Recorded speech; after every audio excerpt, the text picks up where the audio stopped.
2024. Okay, I'll do that again. I'd like to call to order the meeting of the City of Campbell Planning Commission, June 25th, 2024. Can we have a roll call? Commissioner Fields? Present. Commissioner Majewski? Absent. Commissioner Ostrowski? Present.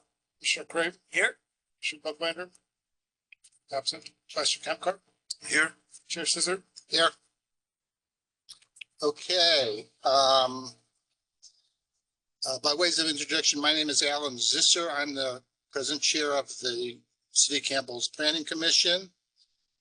Can we go to the minutes? Has anybody from the minutes from the last meeting, has anybody had any changes or adjustments to the minutes? Commissioners? Anybody on the minutes? Last meeting? Commissioner Fields was at the meeting. I think he was missing in the first present in the roll call. He was missing in the very first one, but yeah, later. No big deal, but I'll just note that. I think he, Here, right here, right here. right, but I think he Oh, abstained. he's not here? Yeah, that's Oh. what, Abstained because I missed the one prior. down in here. What, that's the that's- one prior. That's not. So would it be okay? It's okay for him to vote even if he came in before we did items? I'm sorry, I missed what I didn't. Did you come I late? I missed 2 meetings ago, and so I abstained at voting on the minutes last time. Okay, but the last meeting we had. Yeah. Were you here for the Yeah. whole meeting? Okay. All right, so we were all here for that meeting? Yeah, just saying that he was missing. I'm just saying he's missing from the roll call, but we all know he was here, so. Okay, Just to I see. Oh, you were, that was your correction. Yeah, sorry. I see. Oh, you're right. Oh, yeah. Okay, Oh, I'm just sorry. gone entirely. I You're a wasn't little- absent or present. We're a little slow on that. Okay. You were here in spirit. Do I have a motion? Yeah, I'll move approval for the minutes of the May 28th meeting. Second. Second. Okay, can we have a vote?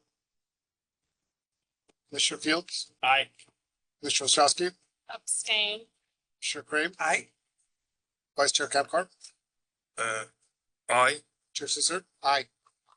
Okay, so that passes. Dr. Eastwood, do you have any communications, agenda modifications, or postponements to notify the commission of? This Chair Zisser, Commissioners, for item 4, you have received correspondence that's been distributed to you both via email and also in physical printouts that you have before you. Okay.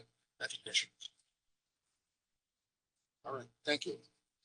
I believe we all received that, right? Yes. Okay. Yeah, the emails that are printed out, those came in after 5 o'clock today. So these are not email. This is new. So the last one wasn't that one. The single one. Yeah, I think that's right. I think the one that came in shortly after 5 was email, but there were Was 2 email. additional Okay. pieces of correspondence that were not emailed because they did come in much later. Okay. All right. Thank you. Okay, so I'm going to open for all requests. This is the point in our meeting where any member of the public may address the commission on an item that is not on the agenda. It could be anything that is not on the agenda. You may speak up to 5 minutes. The planning commission may not take any action today. Is there anybody here or online that would like to speak? We have somebody from the. Okay, excuse me. First of all, can you turn on the mic? Can you state your name? Sure. I'm Doug King. I'm at 546 Latimer Circle.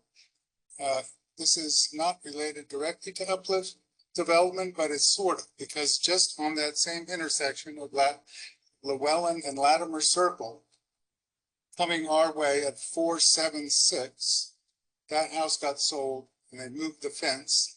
And fortunately, I came over here and got the city planner. It might have been you, I'm not sure.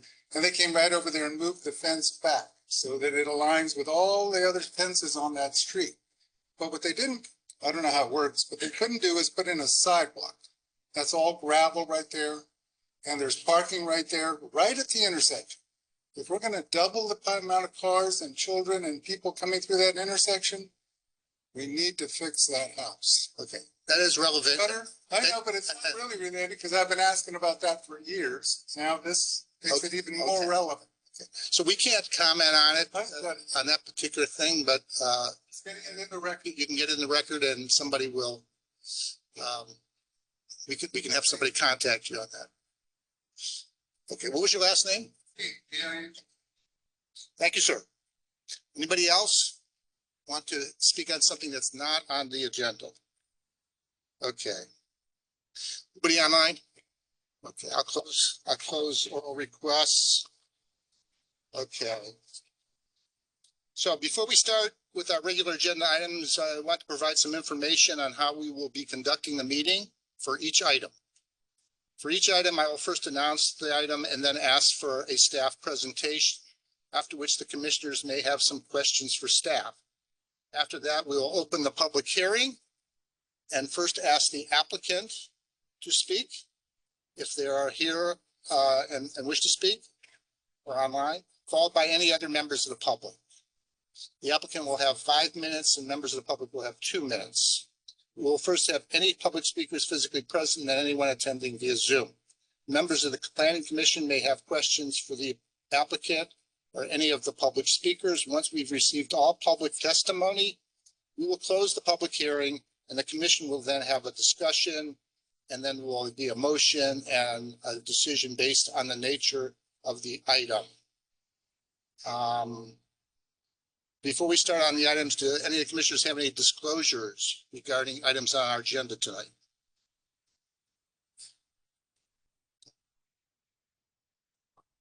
Maggie? Oh, I'm Disclosure. abstaining from the tall tower, the radio frequency. So Commissioner Ostrowski lives within close proximity to that item. She would just abstain on item 2. We're staying on item 2. So will she need to remove herself? Yes, right there. Just so we, at that point. Anything else? Anybody else? Yeah, Chair, I did revisit all 3 of our sites. Okay. I checked with the attorney to see if I needed to recuse myself, and the analysis was no, I'm okay. But Which item? this would be item number 4. The last item. Yeah, so I don't have to recuse myself. I visited 2 of the sites, the one at the one for the tower, and also I visited the Llewellyn Avenue site today. So they took another look at it.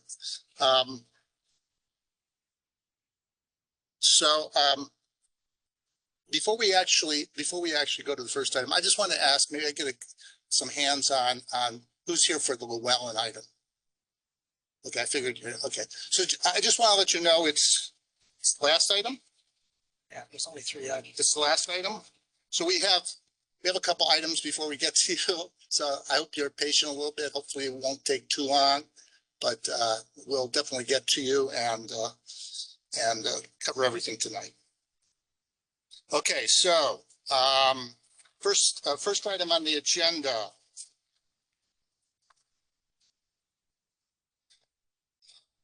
(2633) South Bascom Avenue, conditional use permit with site and architectural review.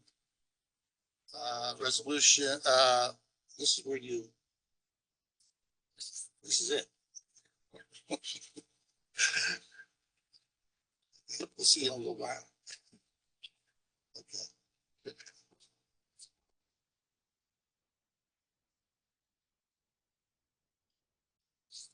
2633 South Bascom Avenue, conditional use permit with site and architectural review.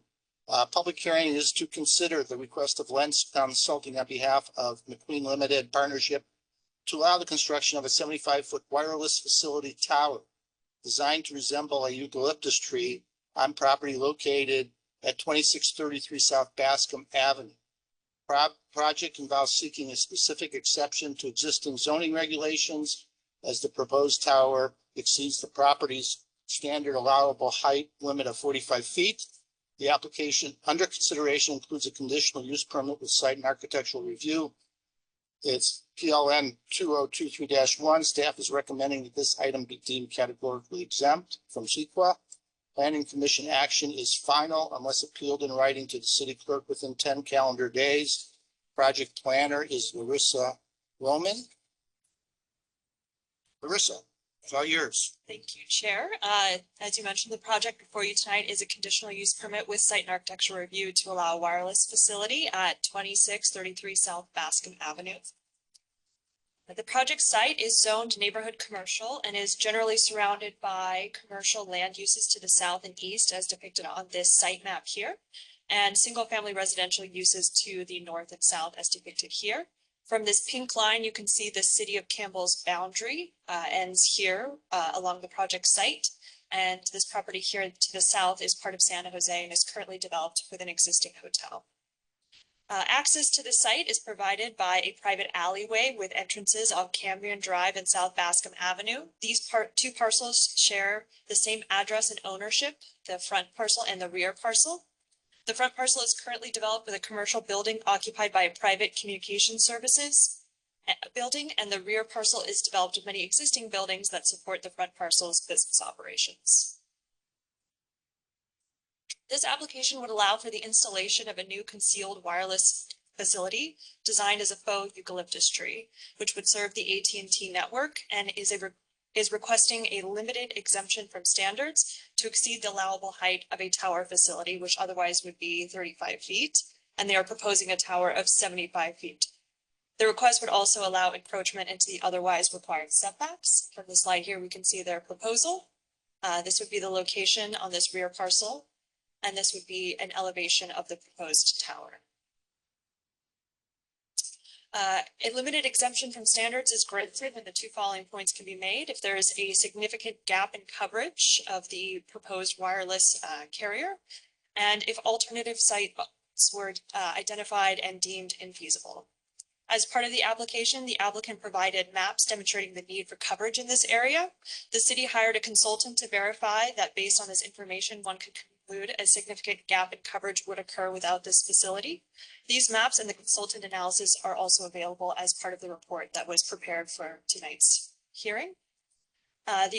Furthermore, the consultant is present online and can answer any additional questions we may have. The applicant also provided a list of alternative sites and an explanation for why each site was deemed infeasible, and the consultant report further supported these findings. In addition to the exemption standards, the facility should also be reviewed based on the city's adopted wireless design requirements. These design requirements minimize the visual and aesthetic impacts of a proposed wireless facility through design, screening, and siting. The proposed facility aims to minimize these impacts through the design of a faux eucalyptus tree. It features a natural upside-down V shape, which provides ample coverage towards the top where wireless equipment is often concealed, and naturally tapers towards the bottom. Furthermore, the eucalyptus tree was chosen as it can grow up to 180 feet tall naturally, approximately 80 feet taller than local oak, cedar, or ash trees, which are protected trees identified in the city's ordinance. During the SARC discussion on May 28th, the SARC discussed alternative design options, including alternate species or even a non-tree facility. But ultimately, the SARC did endorse the project with the proposed eucalyptus tree, but did request additional photo simulations from the applicant to better depict the tree's natural rounder top with a more tapered bottom. And this would help to reflect a more realistic appearance of a eucalyptus tree. The applicant provided updated photo simulations that demonstrate a progression towards a naturalistic tree that will be continued to be refined during the building review process. As we could see here on the left, this was the original photo simulation provided as part of the report.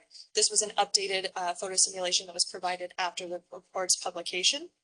The project simulations do serve to help illustrate the general appearance of the facility, and the conditions of approval provided in the resolution will serve to further refine the appearance of the facility to more closely mimic the natural appearance of a tree, which would be consistent with the city's wireless facility design guidelines. For these reasons, we're recommending that the SARC has recommended that the Planning Commission adopt a resolution approving a conditional use permit with site and architecture review. This concludes staff's presentation, and I can now take questions at this time.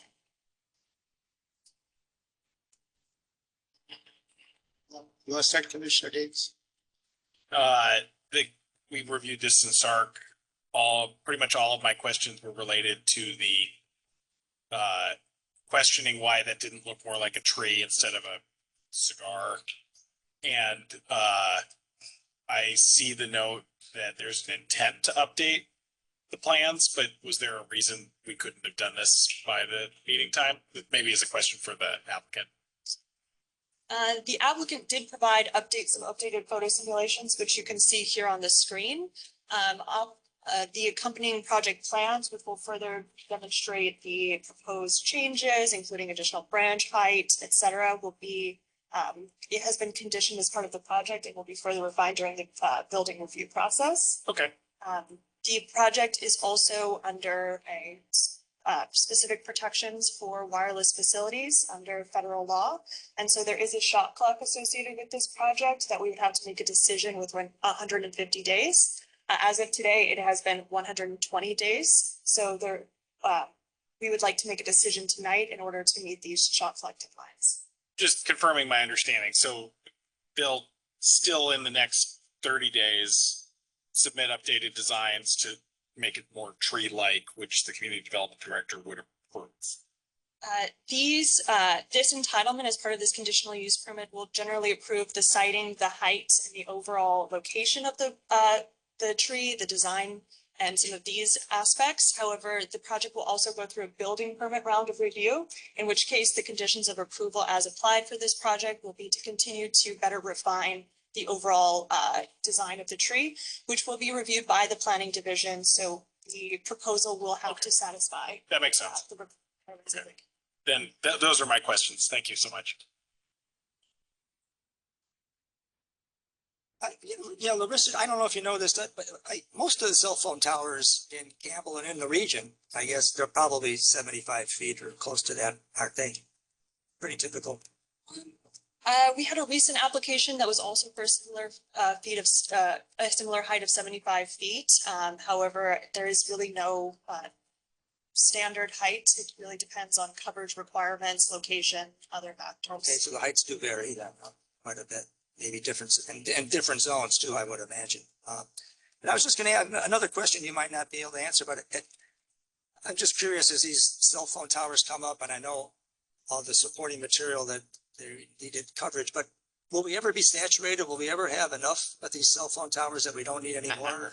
Who knows? I mean, that seems probably unlikely because there's more People always demand. need it. The technology improves, that requires more bandwidth capacity. It's just a constant acceleration of technology infrastructure. So I'm just curious. I guess they'll keep coming up. And then just the final question is, why did the consultant do a study of 65 feet versus 45 feet instead of 75 feet? Good question. From the elevation, as we can see, the proposed height of the equipment here is at 65 feet. So that's where the study was done to make sure that the 65 feet height of the equipment could fulfill their need for coverage. 75 feet is the overall height of the tower. And that is helping to provide additional insight. Thank you. Sure. Yeah, so I'm conflicted on this in the sense that they're necessary. You know, we use cell phones all the time, and I have mine in front of me, you know, so I shouldn't be complaining. In the SARC meeting, I wasn't comfortable with what they were presenting as far as the looks of it. I thought maybe they can do a little bit more work, and it looks like not much work was done. You know, I see the little bit of a difference between the two. I just thought there would be more choices, you know, and but I understand their necessity. So that's basically my comments about. I would say just hold my nose and vote for it. Okay. Nothing else? No, that's Okay. So, I delved into this more than I would normally delve, and the report from the consultant was really long and technical, and we've had a couple of these come before us before, but this is unique. So I was hoping, based on the SARC, that what I read from the SARC was that it would show alternatives to the eucalyptus design. The eucalyptus design, to me, in this case, is not ideal. So I was thinking, maybe if there was a pine tree version of it that we could have seen, that would have, one of the other, the whole thing with the species, mention about the species issue, I don't see why, I don't understand why there's a species. This is a phony tree. So in terms of whatever our environmental requirements are for trees, real trees, I'm not sure how it matters whether we use a phony eucalyptus tree or a phony pine tree or whatever. So I'm not quite sure about that part of the discussion.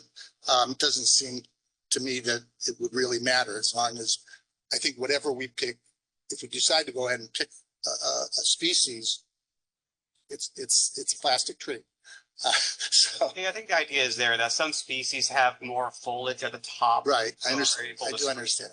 That's why they're understand. superior versus like a palm tree Right. that doesn't really have a lot of space for it. That's right. Well, yeah, a palm tree wouldn't make sense, but I don't know. It would have been nice. It would be nice to have seen an alternative to the eucalyptus. How it would look in that picture. But I have some other issues with this. I actually looked at the whatever those it's on page either 60 or 69, where it has the infrared look of the spread of the spread of the signal, and it shows the location and then other locations nearby. I'm wondering if we can get that up on the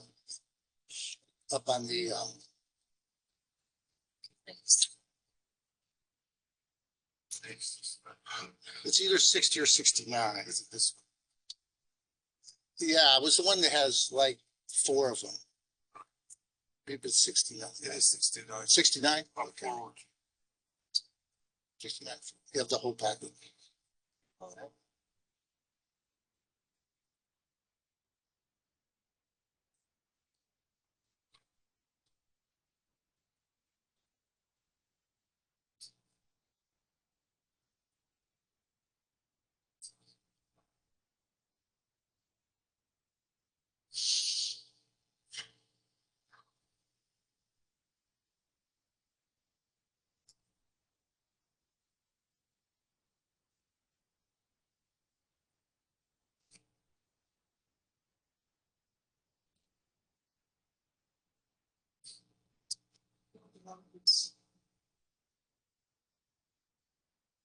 Well, I'm pulling it up. Do you have a? Okay, so the question the thing that was, here we go, and can you blow that up a little bit? So the proposed one is in the center, right? It's the lower one. No, it is. Oh, yeah. Yes, it's that one, right? Okay, so I know I'm going to get in the weeds here. I apologize for it, but the top one looks like it's on the Prune Yard building. It's in the Prune Yard, so maybe it's at the top of one of the office towers, because it gives a height of like 120 or 170 feet on the chart. And then the one on the right is somewhere in San Jose. and I'll trust that that's correct. The one at the bottom, it is shown as at White Oaks, and I, for the life of me, couldn't. I actually went by there to see if I could spot it, but I could not spot that. It looks like it's near like the Enterprise business, right? Maybe closer to you all. So whatever, it's right there off of White Oaks. And the problem I have with this is that there's actually a site, now maybe these are this company's sites, right? Okay, so the one that we approved on McGlincy. Right. Is not theirs? Correct. Okay, but that gives coverage to different carriers? Correct. The site on McGlincy was approved for 3 different carriers, none of which are AT&T. Ah, okay. Okay. But would it be reasonable to think, because that is just there, that's up, it's a little bit up and from that lower site and towards the newer site. And so there is no negotiation between these companies on using a common tower. The site at McGlincy, when it was entitled last year in 2023, was also an exemption to standards to allow for a taller height. So it also had a report, as you can see here. It was also entitled to provide equipment spaces for 3 different carriers at the height allowable by the radio frequency allowances as established by the FCC. So there's no room on that. So tower. that's not an option. Correct.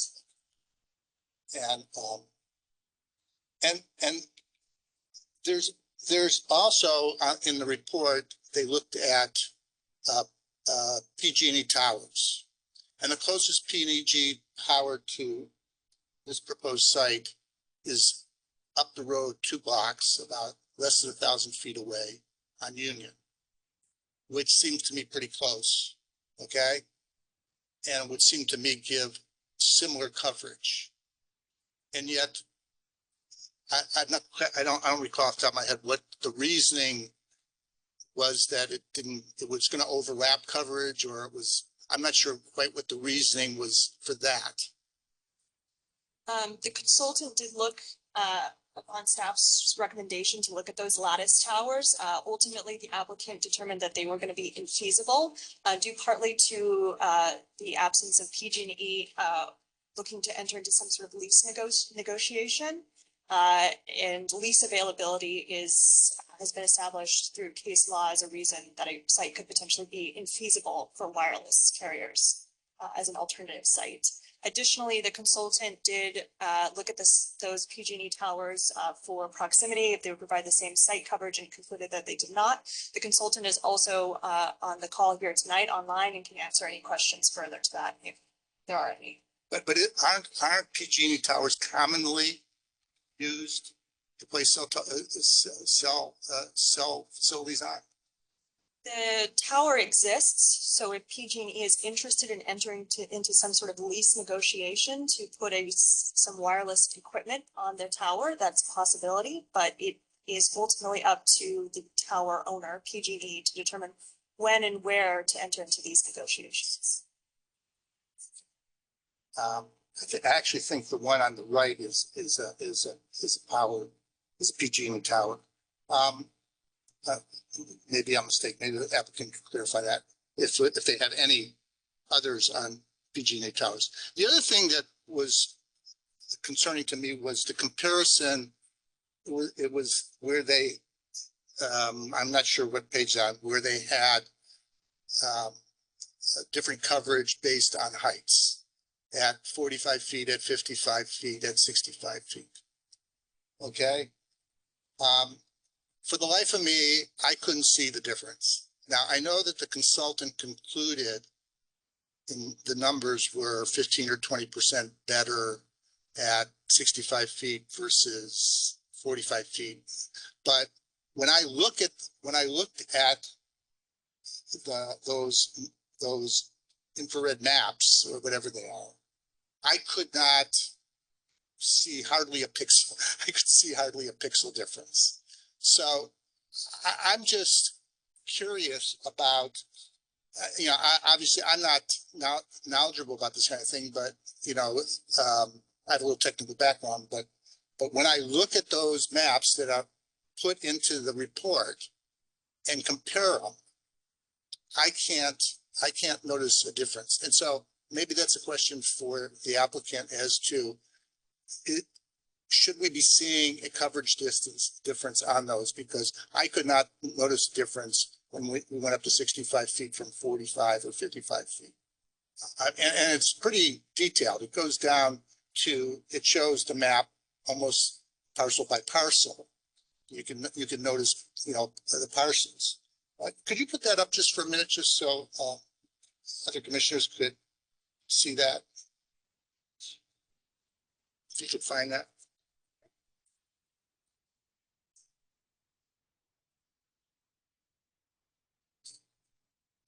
So this would be a map of the coverage at the higher bandwidth, What does it say at the top? 1950 megahertz, and then And how high? uh, I can't see it. pull it up.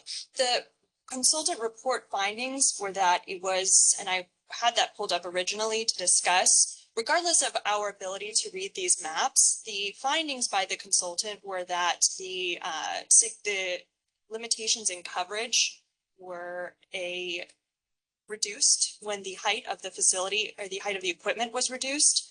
I think you quoted some percentages. Right. We have 23% and 15% in vehicles, and then 5% and 24% in vehicles on the mid band and the low bands. The consultant reviewed these numbers and confirmed that this was significant in order to demonstrate that there is more coverage provided when the equipment is placed at the 65 feet. And this would meet our threshold for a significant gap in coverage. And so I'll bring this up on try to be diplomatic about it, but and I guess we can ask the applicant as well. But this site is on the applicant's property, is it not? Do they own that property? The applicant is representing the property owner, so it would be on the property owner is not the applicant in this case. Well, Mr. McQueen is part of the communications, the CC people. Correct. The applicant in this case is Lens Consulting. And what I'm saying is that they have an office right there. Correct. And do they own that property? Correct. Okay. That's who owns the property. So the owner of the property is the one that's going to be involved in this being a business for them, right? The And so being, carrier on the tower is AT&T, which is I not understand that. associated with it. but they act as, I don't know how it works, that business, but they're acting, they make money because AT&T leases the tower from them, right? And if they have to go to some other place and use somebody else's tower, they'll have to pay. I would assume they're paying to use PG&E's tower. And so they would do better. They would be better if the tower was on their property from a financial point of view. Any type of development, you would gain more financial benefits if it's on the property that you own. Okay. Do we know anything about these people in terms of the other towers that they have, whether or not they are leasing that property or whether they own that property? That information wasn't really relevant to this report, so I didn't do any additional research into that. All right. Let's see if I have any other questions. The other thing is that you mentioned that so the homes behind the property are in Campbell, right? The ones that are on Briarwood. Correct. Okay, those are in Campbell, but the hotel or motel next door is San Jose. Correct. That's the property line. Okay. All right. Have we gotten any, I guess we would have heard about it if we'd gotten any concerns from the neighbors I've not received any communication from any of the property owners in the vicinity or anyone else regarding this application. However, there might be additional people here tonight that may be waiting to speak. Okay, I'm gonna do one more thing. I'll try to form it as a question. So there was also pictures from the streets in front of the homes on Cambrian and Briarwood. Okay? Can we bring that up? Sure. Thank you.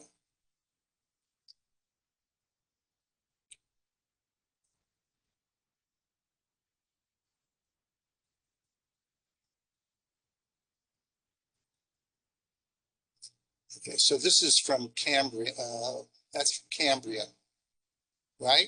Correct? The front of the house. Yep.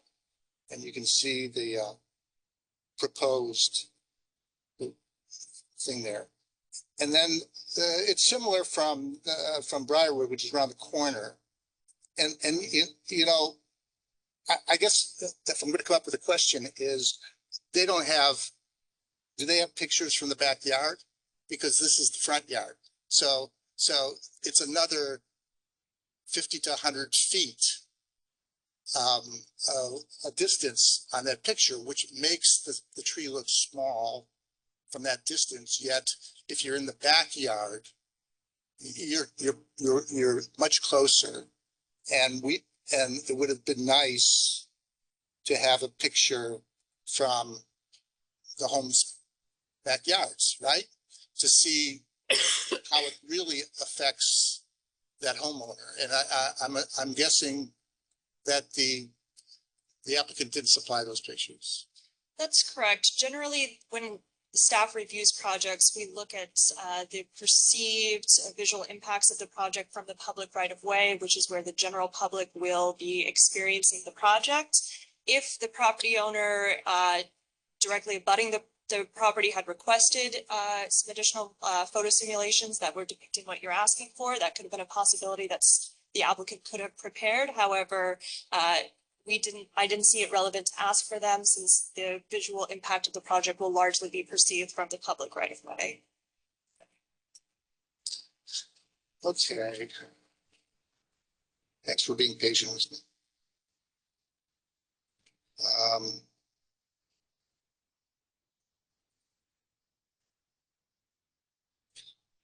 Okay, yeah, that covers everything. I know.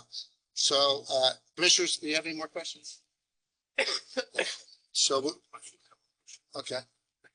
I just wanted to confirm, so AT&T will allow other carriers to locate to coexist on this tower?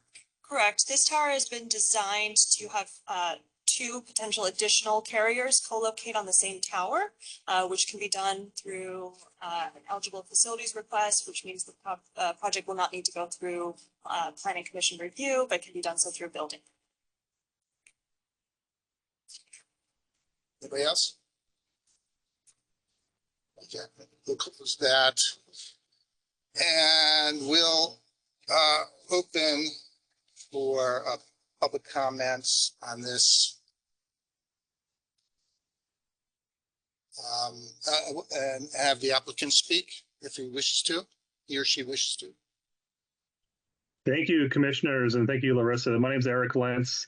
A lot of questions, so I could circle back to any of those if you wish. I don't have too much to add to the presentation, other than to just mention that other than AT&T, this is an AT&T application. AT&T was awarded the nationwide FirstNet. This is the service for first responders.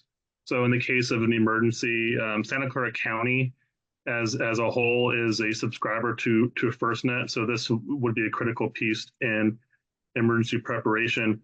To answer just the question regarding the underlying landlord, I know that their name is this Communications and Control. They are a communications company. They own towers on mountaintops, but as far as this project goes, they have no relation to AT&T at all. This is not their tower. This would be AT&T's tower. They're just merely a landlord, just like any other underlying property owner would be in the city. But I know there were a lot of questions that were asked, so I would like to, if there's anything specific you want me to address, I could try to do my best. Oh, the other question too, regarding the PG&E towers. It's some PG&E towers do allow for co-locations. Those are managed by SBA. It's another company. Not every PG&E Lattice tower is available, and the ones in this area, there's a specific search ring we're looking at for a new facility. There are some towers that are way outside the area, and then there are some that are kind of nearby, but they wouldn't work just from a leasing standpoint because they're not part of PG&E's network to co-locate on. So that's one of the issues we're having in this particular area. The search ring is actually quite small, really kind of centers around the Curtin or Bascom area.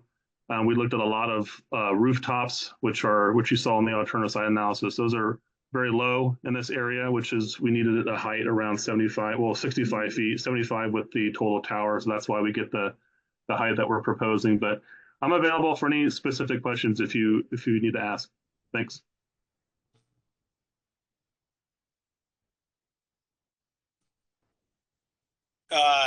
This might sound like a leading question, but are you up for making it look even more tree-like in subsequent iterations in the sort of planning stage that Larissa was mentioning? Yeah, of course. As Ms. Lohman mentioned, there was another set of photo sims that we had sent over. We just kind of missed that deadline to make this meeting. So the intent was to you have a faux tree and you have antennas inside, and the idea is to conceal the antennas. And we were showing a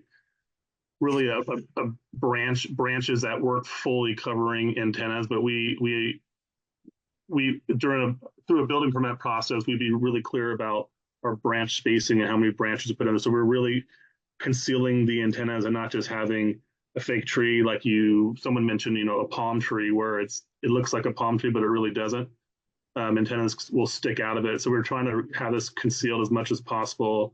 The eucalyptus tree is really good at doing that. Since AT&T has a lot of antennas, the idea of having that sort of V-shaped or cone-shaped at the top, it allows for a lot more branches to be able to conceal the antennas. So what we did is we did develop additional photosims to really thicken up the branches, so it really covers the antennas and sort of rounds off the top and tapers down. Thank you,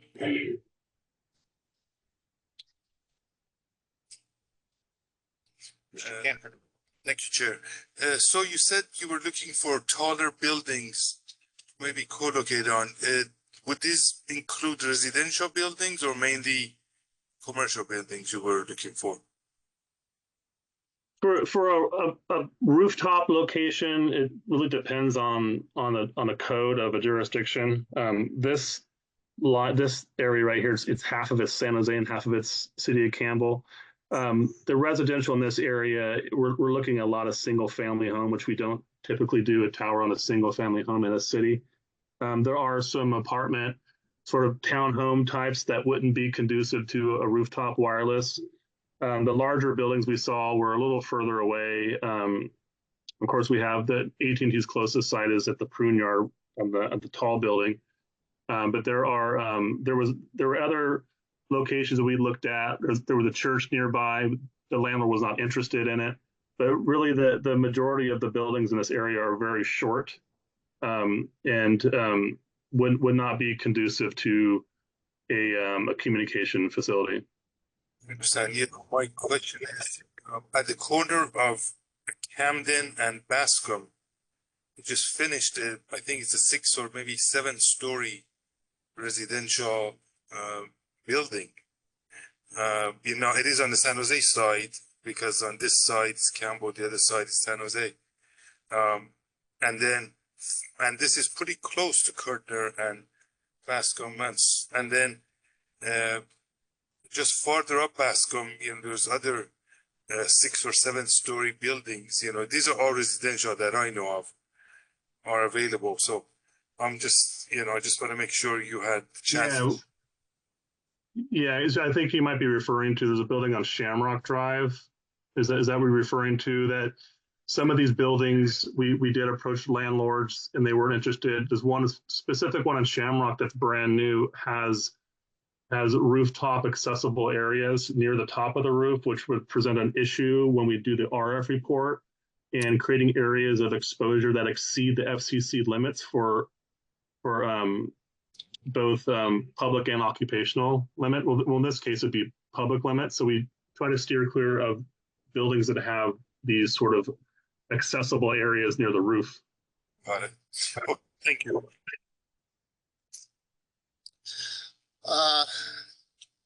Yes, it's Eric, right? Eric, yes. So Eric, you know, I think the thing that strikes me about this is that, you know, I've seen cell towers, but, you know, we've actually approved a couple since I've been on the Planning Commission. One was actually right near Winchester and Campbell, but it was out of sight, and it was near, it was kind of part of a grove of trees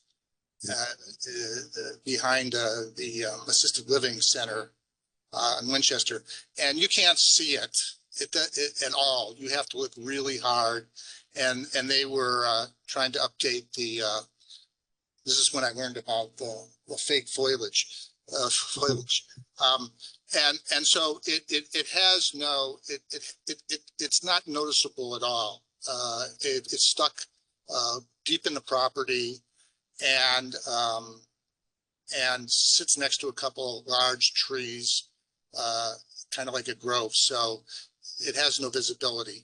And then the other one we approved recently was on McGlincy, which is in the middle of an industrial area in Campbell, which is, you know, quite distance from any traffic, any residential area. And so it made perfect sense. Made perfect sense to have it go to 75 feet. So my concern here is this is more in town.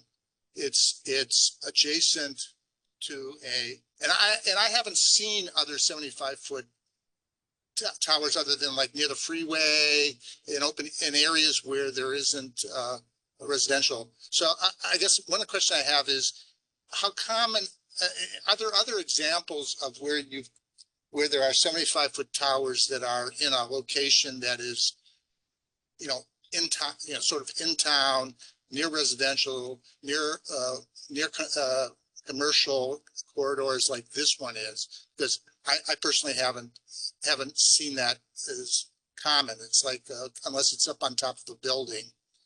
So that's one question. And then I guess the other question I have is,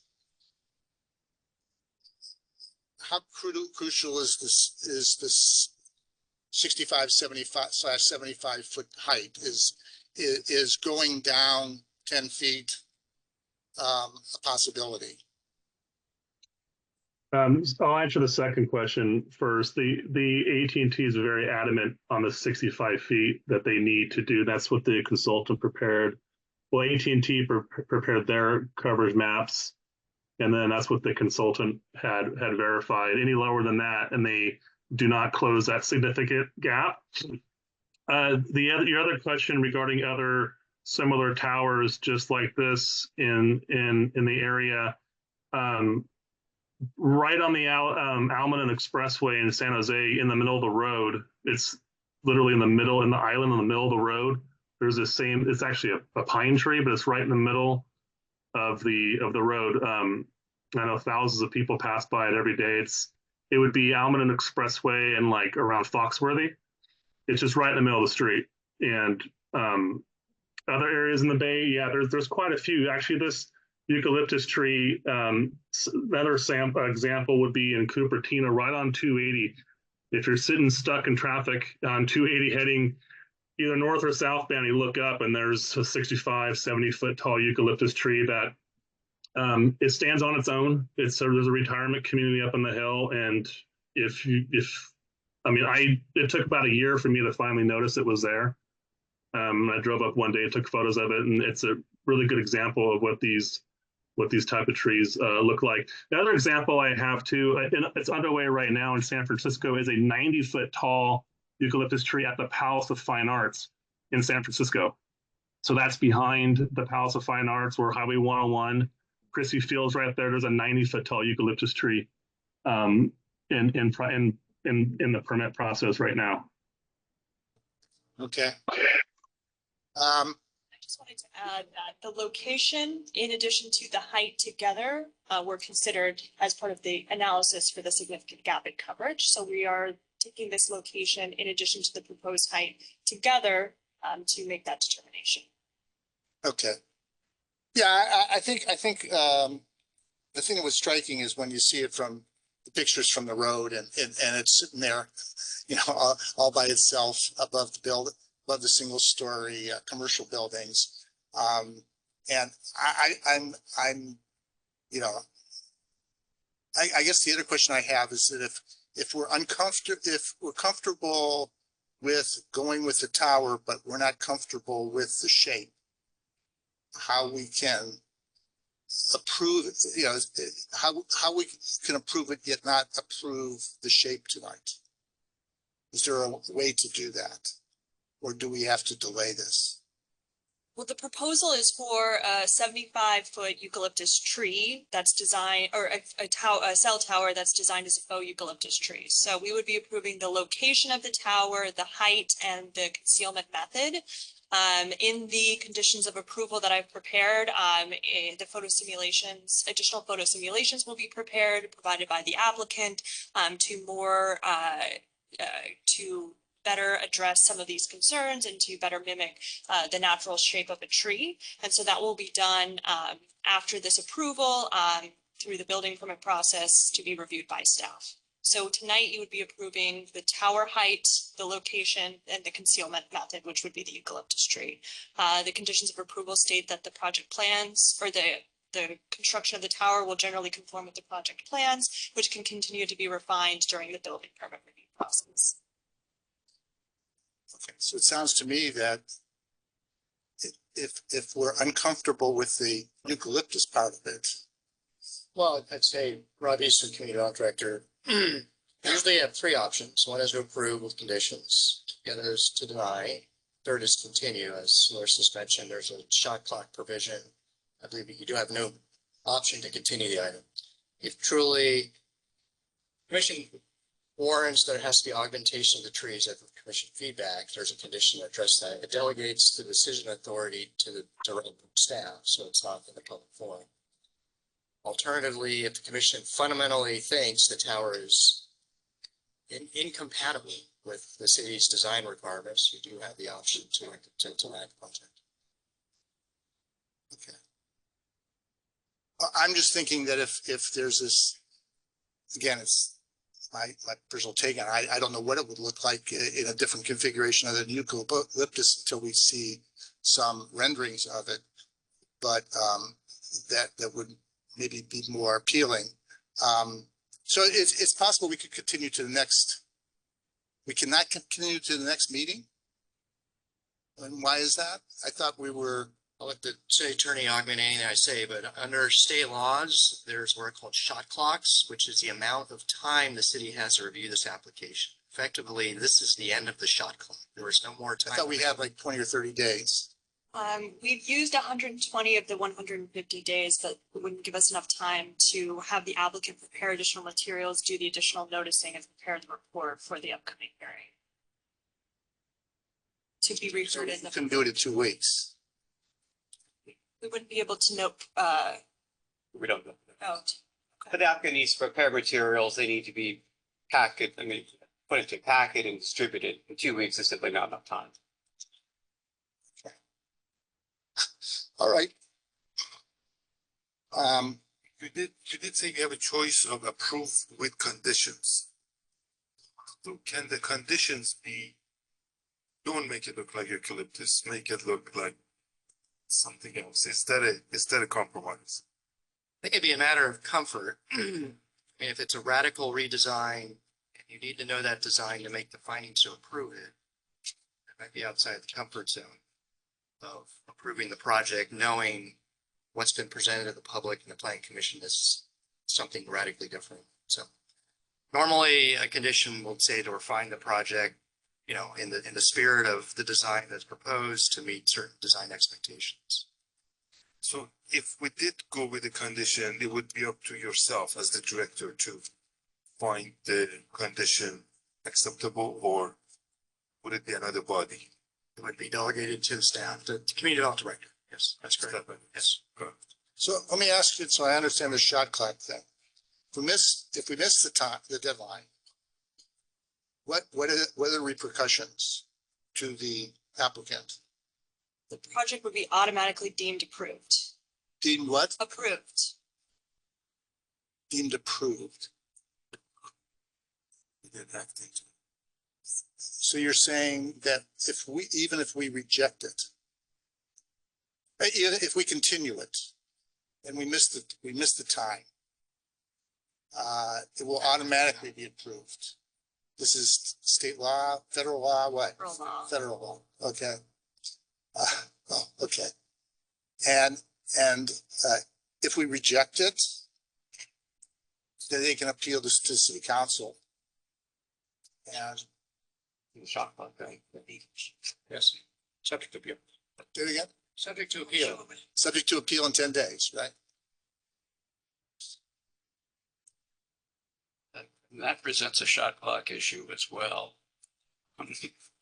Because that would include the time for appeals. To prepare. So if we didn't get it to the council in time, it would be automatically approved. And I would also comment that the ability to deny this is really very limited as well. Unless you can find that there is not a significant gap, really, there is very little legal basis to deny anything other than the design. And in that case, yes, you'd really be looking at a condition that would say we want a pine tree or something else. Okay. All right. Should we, And there still would need to be enough time for staff to approve that final design before the shot clock, which probably is going to be tough. can we see if there's any other public comment? Because I think we're moving into just our commentary Right. and voting. So is there, I was gonna have moved to commissioners. Yeah, other public comment. Sure. Thank you. Okay. Yeah, let's ask if there's other public comment. Is there anybody else wants to speak on this?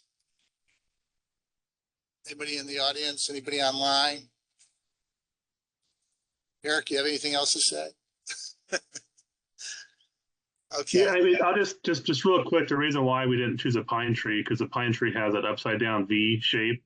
And when you have AT&T, which has a lot of antennas, and you put them at the top of the tower, they start to protrude out the side of the branches, you know, beyond the except the branches. So what they have to do is they have to stack the antennas.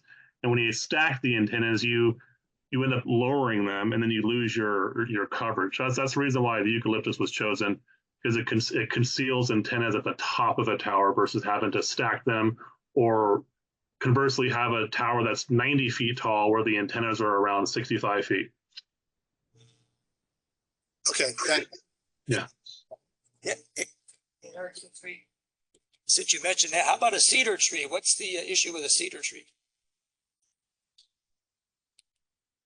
With the cedar, the cedar trees I've seen are very narrow. It's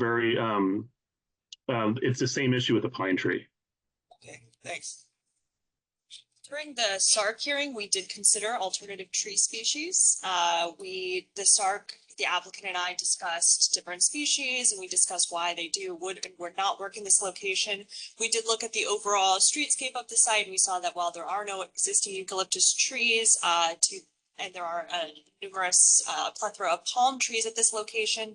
As my colleague Daniel mentioned, palm trees are not an appropriate species for wireless facilities.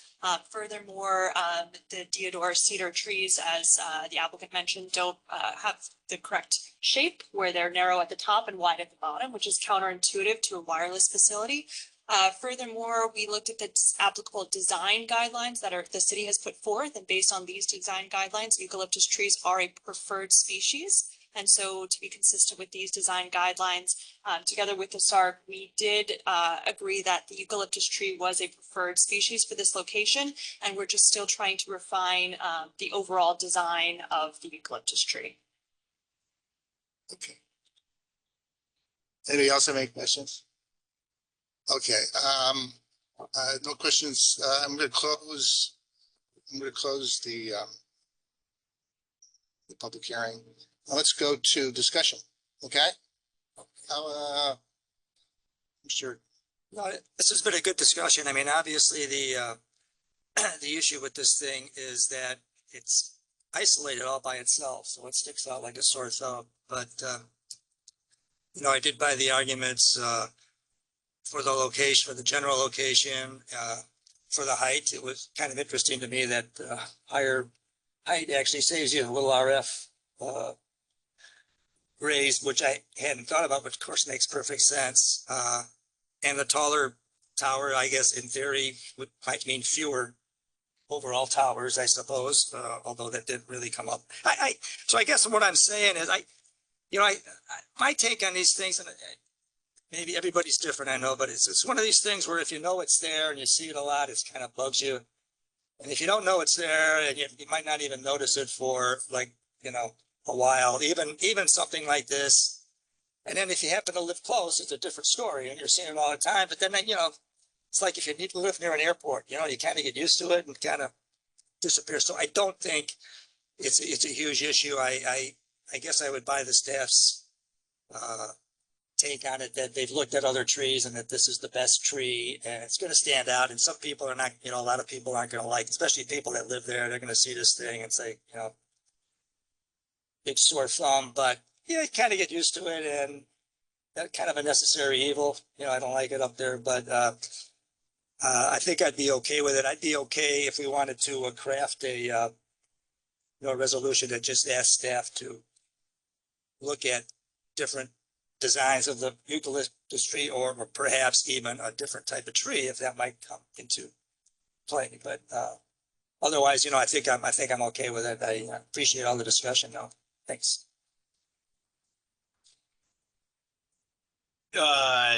Similar, I think it's a utility. Cellular connectivity is important for a million reasons. And I also buy the explanation of why it needs to be there and why it needs to be so tall. I think in terms of the specifics, I like the recommendation in here about, well, I don't know if this is already baked into the resolution of like, to the satisfaction of the community development director, photo simulations for the building permit. I would like it to seem more like a tree. Even the updated ones still feels a little bit cylindrical. I don't know how specific or how you want to bake that into language, but I would love for the final approved thing to be more like a tree. I'm open to suggestions of like what good wording would be, but I would do a condition on this. I am okay with it being a eucalyptus tree because, like Larissa described, we talked about this in SARC, and the explanation from the applicant made sense to me. But I would like it to appear a bit more tree-like than it still does in the updated one. So I would like to see that as a condition. Mr. Camcar. Thank you, Chair. So Commissioner Fields and myself are members of the SARC that viewed this application. And I guess my issue is, they came up with a design, we didn't really like it. We said, let's have something else. And the change was very little, in my opinion. And now we are told that you can't really deny it, you can't really continue it, it's like, well, it seems like we're in a box. And if we're in a box, then why ask us in the first place? Just do what you need to do with it, and so it doesn't matter what we say. So the reason I say this is I'm saying that for future projects coming in, let's have that into our calendar that if if they're really stuck with one set of design, then it probably doesn't need to come to SARC, because it's not going to make any difference what we say. I mean, we can rubber stamp it, but I think we have better use for our times. With that said, I'm supportive of what is being offered. Thank you, commissioners. Yeah, I pretty much echo some of the concerns the other commissioners have. To me, I mean, I'm not quite sure what it's going to look like in reality when you drive by there. It's a bit of it stands out. It's a bit of an eyesore. It's very cylindrical. I would have liked to seen, and I understand this whole thing because we went through this on the McQuincy one where we went through the different choices and we picked eucalyptus, but that was in an area that it didn't really matter much what the tree would look like because it was in the middle of the industrial area. And people were not going to be exposed to it really very much. So it's kind of a this is part of technology, and it's like the big power lines that run through the cities. It's like you don't want to be living under those power lines necessarily, but some people do, and it's a necessary kind of thing because we need that. And then with the new technology, with cell technology, we obviously it's expanding all the time. It would have been nice if there were trees around there, there was a grove of trees. That would be nice if, when these things are looked at, that those people in the areas of responsibility to pick places can work hard to pick a location where it's not. The fact that the house that's closest to it is 80 feet away. It's right across the back parking lot, and there's a number of other houses in that neighborhood which are very nice homes. And I'm kind of surprised that there wasn't anybody from the neighborhood. So if the neighborhood, I'm assuming the neighborhood was informed that there was nobody that is behind where that tree is, and they're really close. If there's not a concern from them, then I'm going to be less concerned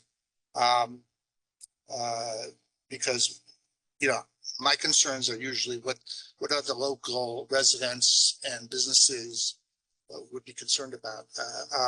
So since we haven't had any expressed concerns from the immediate neighborhood, that certainly makes it less of an issue, I guess.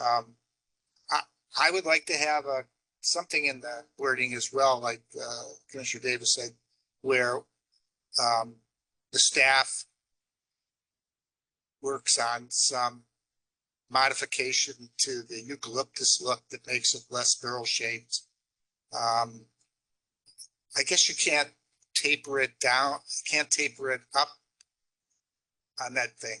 I guess the width at the top is what you need, and then if you outward taper it, it just really gets big, I guess, right?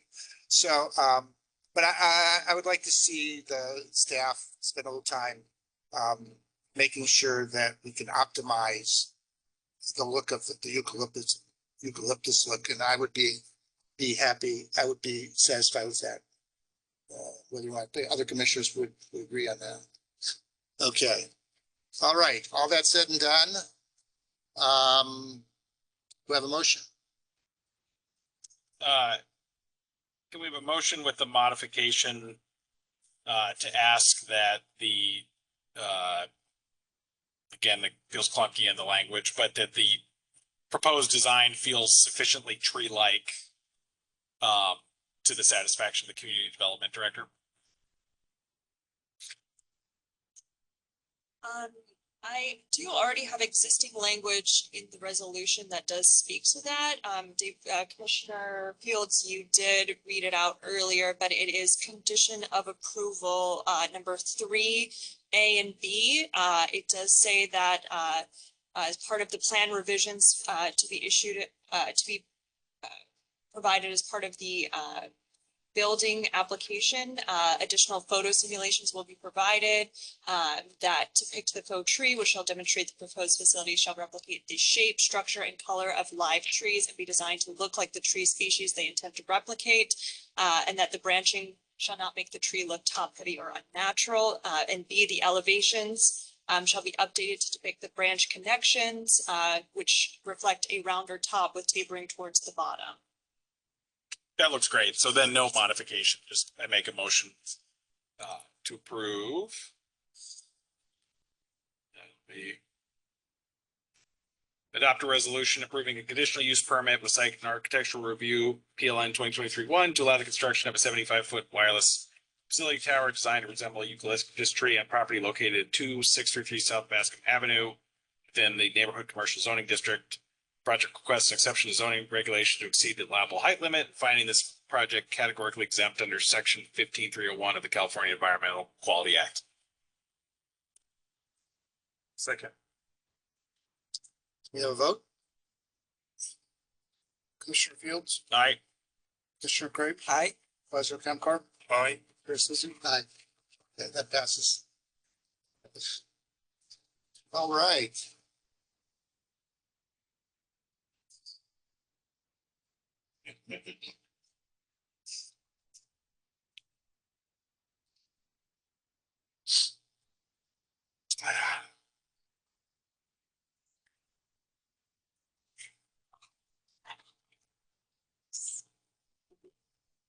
Okay, item 3. 515 East Hamilton Avenue, conditional use permit, public hearing to consider the request of Brendan McNamara on behalf of Argonaut Investments to reinstate an expired conditional use permit that allowed establishment of an approximately 40,000 square foot health fitness center with ancillary temporary childcare services and a public opening time of 5 a.m. within an existing commercial building formerly occupied by Bed Bath & Beyond on property located 515 East Hamilton Avenue. The application under consideration includes a conditional use permit file number PLN 2024-87. Staff is recommending that this item be deemed categorically exempt from CEQA. Planning Commission action is final unless appealed in writing to the city clerk within 10 calendar days. Daniel Farma. Thank you. So at your meeting of January 24th, 2023, the commission approved a conditional use permit that would allow establishment of a city sports club in the former Bed Bath & Beyond space at Hamilton and Highway 17 off ramp. The property owner had difficulty closing that agreement with City Sports, and it did eventually fall through. And during that subsequent time, they've been seeking alternative tenants. And unfortunately, during that interim period, they did inadvertently let the conditional use permit lapse. It did expire in January. They could have sought a 1-year extension of approval that would have brought it to January 2025. Unfortunately, they did fail to do that. However, that notwithstanding, they did secure an agreement with Villa Sports to exercise that conditional use permit. And once they realized that the use permit had expired, they've reached out to the city to see if there's anything we can do to expedite a request to effectively reinstate that conditional use permit so that they could proceed with Villa Sports. So in that vein, city staff did agree to expedite this application in basically a format that serves to simply reinstate the conditional use permit as previously approved with the same conditions of approval. And that is the application before you this evening. Thank you. Okay. Questions? Mr. Craig. Just a quick one, Daniel. Do you know, happen to know what the name of that sports club is that they're going to put here? It's Villa Sports. It is Villa Sports. Okay, thank you. So I remember when this was coming up, I was asking the possibility of having EV charging for that. Do you know if can that be incorporated? I believe we had indicated that that type of improvement would be really something that should be appropriately required by the building code, not really as a condition of approval. I see. Okay. Anything else? No questions. No questions? No questions? Okay, yeah, we had reviewed this previously. Just for edification, I looked up Phillips Sport. Are these the same people that have one on Capitol Avenue? I believe so, yes. Okay. The only other question I had was about the child care. It's child care while people are there, they can have their child watched but it's called non-licensed temporary child care. Can you explain what that means? Correct. So typically, child care facilities need to be licensed by community care licensing, which is a division of the state at the local, at the county level. However, state law does have some exceptions to that licensing requirement, and one of them is for daycare associated with a fitness facility. Because it's such a short duration, it's really just that 1 hour that a client or a customer may be at the gym. Okay. All right. I actually have nothing else myself, so we'll close that portion and open up for public comment. Do we have an applicant here who wishes to speak?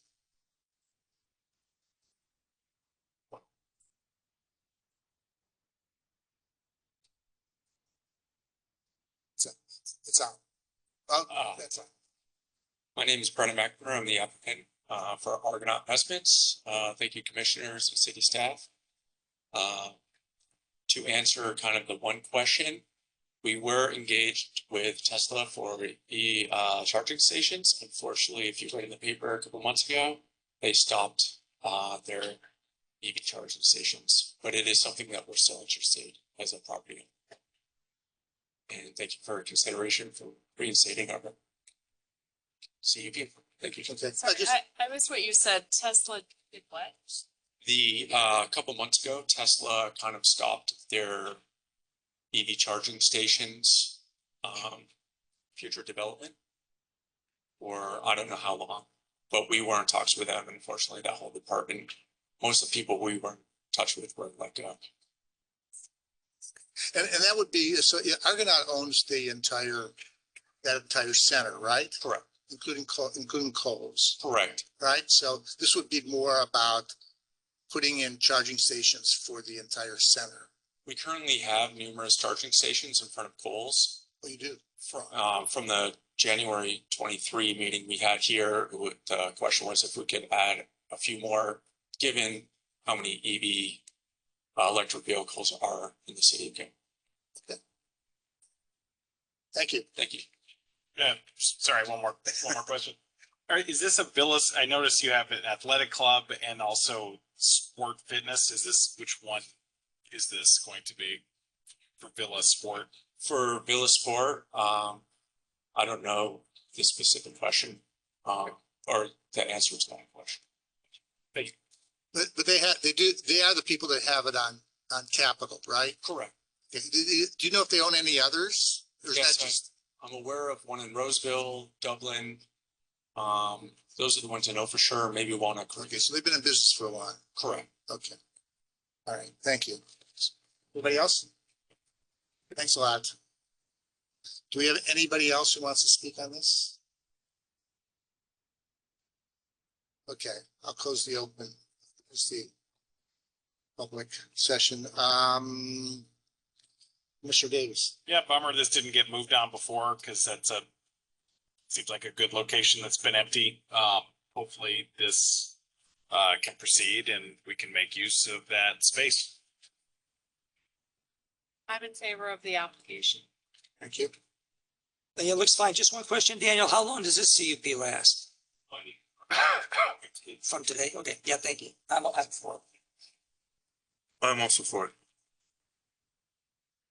Yeah, I was in favor of it before. It's great that there's going to be something to fill in that vacancy, and sounds like this group is successful. So it's hopefully something that will be successful when they move there. So I'm favored as well. So do I have a motion? Sure, I'll make a motion that the planning commission, Campbell approve a conditional use permit to allow establishment of an approximately 40,000 square foot health fitness center with late night activities and ancillary non-licensed temporary childcare services within an existing commercial building formerly occupied by Bed Bath and Beyond. The property located at 515 East Hamilton Avenue, PLN 2024-87. Second? Second. Okay, I have a motion and a second. Can we take a vote? Commissioner Fields, Aye. Commissioner Ostrowski, Aye. Commissioner Craig, Aye. Vice Chair Kemper, Aye. Chair Suzie. Aye. Passed unanimously. Good luck, sir. Okay. Does anybody need a break? Want to break it? Need a break? Okay, we're gonna take about a 3 or 4 minute break and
We're waiting for you. Yeah. It's okay. Yes, the one. Okay.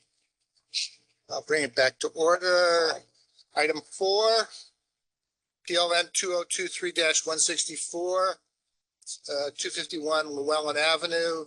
Public hearing to consider requests of Pulte Group to allow the construction of 108-unit housing development project, inclusive of 18 detached single-family homes and 90 townhome-style condominium units across 12 buildings with associated site improvements, including an 8-foot sound wall, creation of 30 residential lots, 12 common lots, and related public and private easements, use of density bonus waivers, concession from the zoning code, multifamily development design standards on property located at 251 Llewellyn Avenue.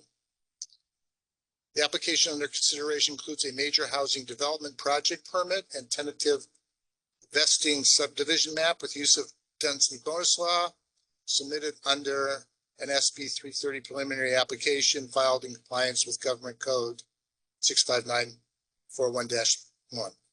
PLN 2023-64. Staff is recommending that this item be deemed exempt from CEQA.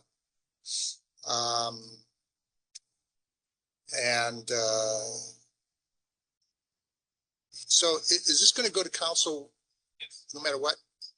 Okay, all right. Council date of July 16th, 2024. Project planner is Daniel Fama. Thank you. Good evening. So this is an application for a major housing development project permit and tentative vesting subdivision map with use of density bonus law for property located at 251 Llewellyn Avenue. This is the site of Pacific Clinics, formerly known as Uplift Family Services. This is a 5.5 acre site located at the northwest corner of Llewellyn and Latimer Avenue News. Under the city's new general plan and revised zoning map, the property is designated medium density residential, allowing residential density up to 18 to 25 units per acre. So the project does have several components. The primary entitlement request is the major housing development project permit. So the major part is reserved for a handful of key sites where the city council holds decision-making authority. So the planning commission does serve to act as a recommending body to the city council. This application would specifically include construction of 18 detached single-family homes and 90 townhome style condominium units. Additionally, that does include a request for use of density bonus law, specifically 22 waivers from development standards, largely from the city's multi-development design standards, otherwise known as the MFDS. One concession and use of reduced parking standards as allowed under state density bonus law. And then lastly, a tentative subdivision map that would allow for creation of 18 fee simple lots, 20 residential lots from which 90 condo units would be created at the top, and then 12 common lots to accommodate the community's common area facilities such as streets, walkways, and the park.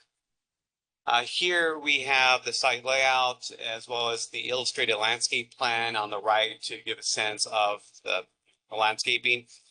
Generally, you're seeing a network of roadways shown in gray, 2 points of access, one from the north side of Latimer and then also the north side of Llewellyn, and then as well as the north side of Latimer. That includes a thoroughway along the north side here, leading to a series of what the MFDS terms alleys. The housing units themselves would be oriented inwards, however, to a network of pedestrian walkways that are shown in yellow. And then the units facing the public street would be oriented to the street, so the back would be towards the alley. The site also does include a large large community park shown here in this triangular piece that's connected through the community via the pedestrian network as well as to Llewellyn Avenue by what is also called a passage, which is a landscape pedestrian walkway that's shown here bordered by a series of trees. The application also does include a phasing plan. Phase 1 would be the bulk of the project, about 4.5 acres. That would include 88 units at an express density of 19.2 units per acre, including 13 of below market rate units. The applicant is seeking a phasing plan because the Uplift Services is looking to maintain one of their facilities for a period of time until they find a suitable relocation of that site elsewhere in the county. So phase 2 shown here would be completion of the project. That is just under 1 acre. That would include 20 units and 3 BMR units, and would begin construction about 1.5 years after phase 1 per the applicant.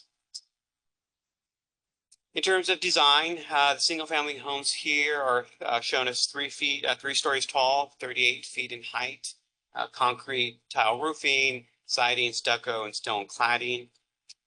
The townhomes would have similar exterior cladding materials, but these buildings would be a little taller at 42 feet, but still 3 stories in height.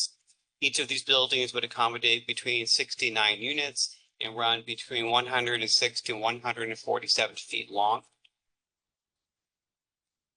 In terms of the density bonus, that's just good to hear first. So in terms of the inclusionary housing requirement, so the city requires that 15% of the project's units be reserved for affordable below market rate units. Within that 15%, 40% need to be low income, and the balance of 60% are reserved for moderate income. So the breakdown would be 7 low income units and 9 moderate income units. And then within the specific unit types, 14 of these BMR units would be the townhome style. 6 of those would be low income, 8 would be moderate, and then 2 single-family homes would be provided, 1 low and 1 moderate. And then the distribution of these units is shown on the map on the right. This is the applicant's affordable housing plan, which is incorporated into the materials as well as to the draft resolution for approval. And so by virtue of complying with the city's inclusionary housing requirement, the application also effectively becomes automatically a density bonus application, because the 4 moderate units and 7 low income units present 10% of the target units for the project, which then make the project eligible for a 5% density bonus, which the applicant is not using. And they are not required to use the density bonus to seek relief from other standards, using unlimited waivers as granted by the law, as well as 1 concession, which the applicant is seeking to seek relief from the city's tree protection requirements. Additionally, density bonus law supports the project to reduce parking standards as shown on the table. Just in terms of site improvements, the application was required to prepare a noise study, and that noise study did require creation of an 8-foot tall wall along Santa Moss Expressway. There is a gap that you actually see at the expressway side between an existing sound wall to the south and north, and so this would fill in that void. 8 feet does technically exceed the city's 6-foot height maximum, which requires the findings for a fence exception, which is incorporated into the draft resolution for approval. In terms of review considerations, as the Commission is aware, housing projects are severely constrained at the state level by the Housing Accountability Act and the Housing Crisis Act, which generally limit the city's ability to apply only objective standards as adopted in the general plan or the zoning ordinance or a design document, except where a density bonus waiver or concession is being requested. So here, staff has confirmed that the application is consistent with all objective standards, excepting those that are subject to a density bonus waiver or concession. The application is also consistent with the general plan. It would achieve a density of 19.42 units per gross acre, which does comply both with the medium density residential designation as well as housing element policy H1.5, which requires that the opportunity sites achieve a density of at least 75% of the maximum, which is just a little bit more than 18, it's technically 8.75, which the application does comply with as well. In terms of the CEQA review, this is the city's first use of the section 15183 checklist analysis. So this is a streamlined review for projects that are found consistent with the general plan. It generally limits a review of the environmental impacts of a project to those impacts that are specific to the project itself and not otherwise covered by the general plan DIR. And this analysis is supported by technical studies that were submitted by the applicant and peer reviewed by the city's CEQA consultant. Based on that analysis, as well as the applicant's voluntary project commitments that are sourced from the technical reports that were provided. Staff does recommend that the Planning Commission recommend to the City Council that the application may be found exempt from CEQA, meaning that it does not require adoption of a mitigated negative declaration or preparation of an EIR. In conclusion, based on an affirmative determination of the required findings for approval for a housing development permit, the tentative subdivision map, density bonus, fence exception, and the CEQA exemption determination, staff does recommend that the Planning Commission adopt a resolution recommending that the City Council approve the project as presented. Thank you, and I'll take any questions the Commission may have.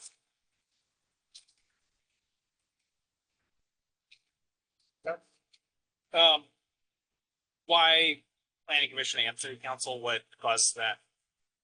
What caused this to need to go to City Council?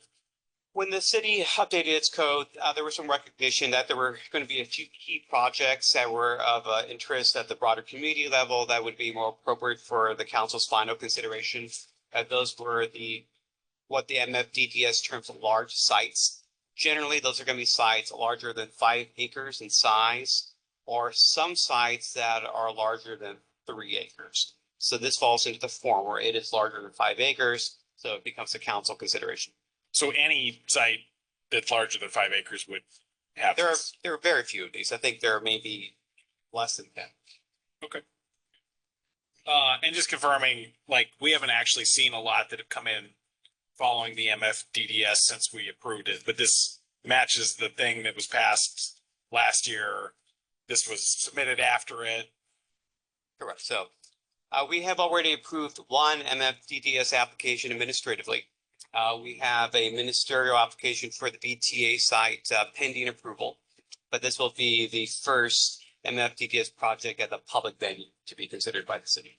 Yeah, because I saw it sort of had a lot of the concepts that we talked about, and just was confirming this match them. Those are my questions. Danielle, it looks like the density is at the low end of the allowable range. Correct. As opposed to going to the maximum. Correct. Was there any discussion on that one way or the other? Yes, I mean, staff would encourage greater density, but the applicant is seeking a townhome project. And for a townhome project, this is at the more dense side. It is fairly tight as far as townhome projects go.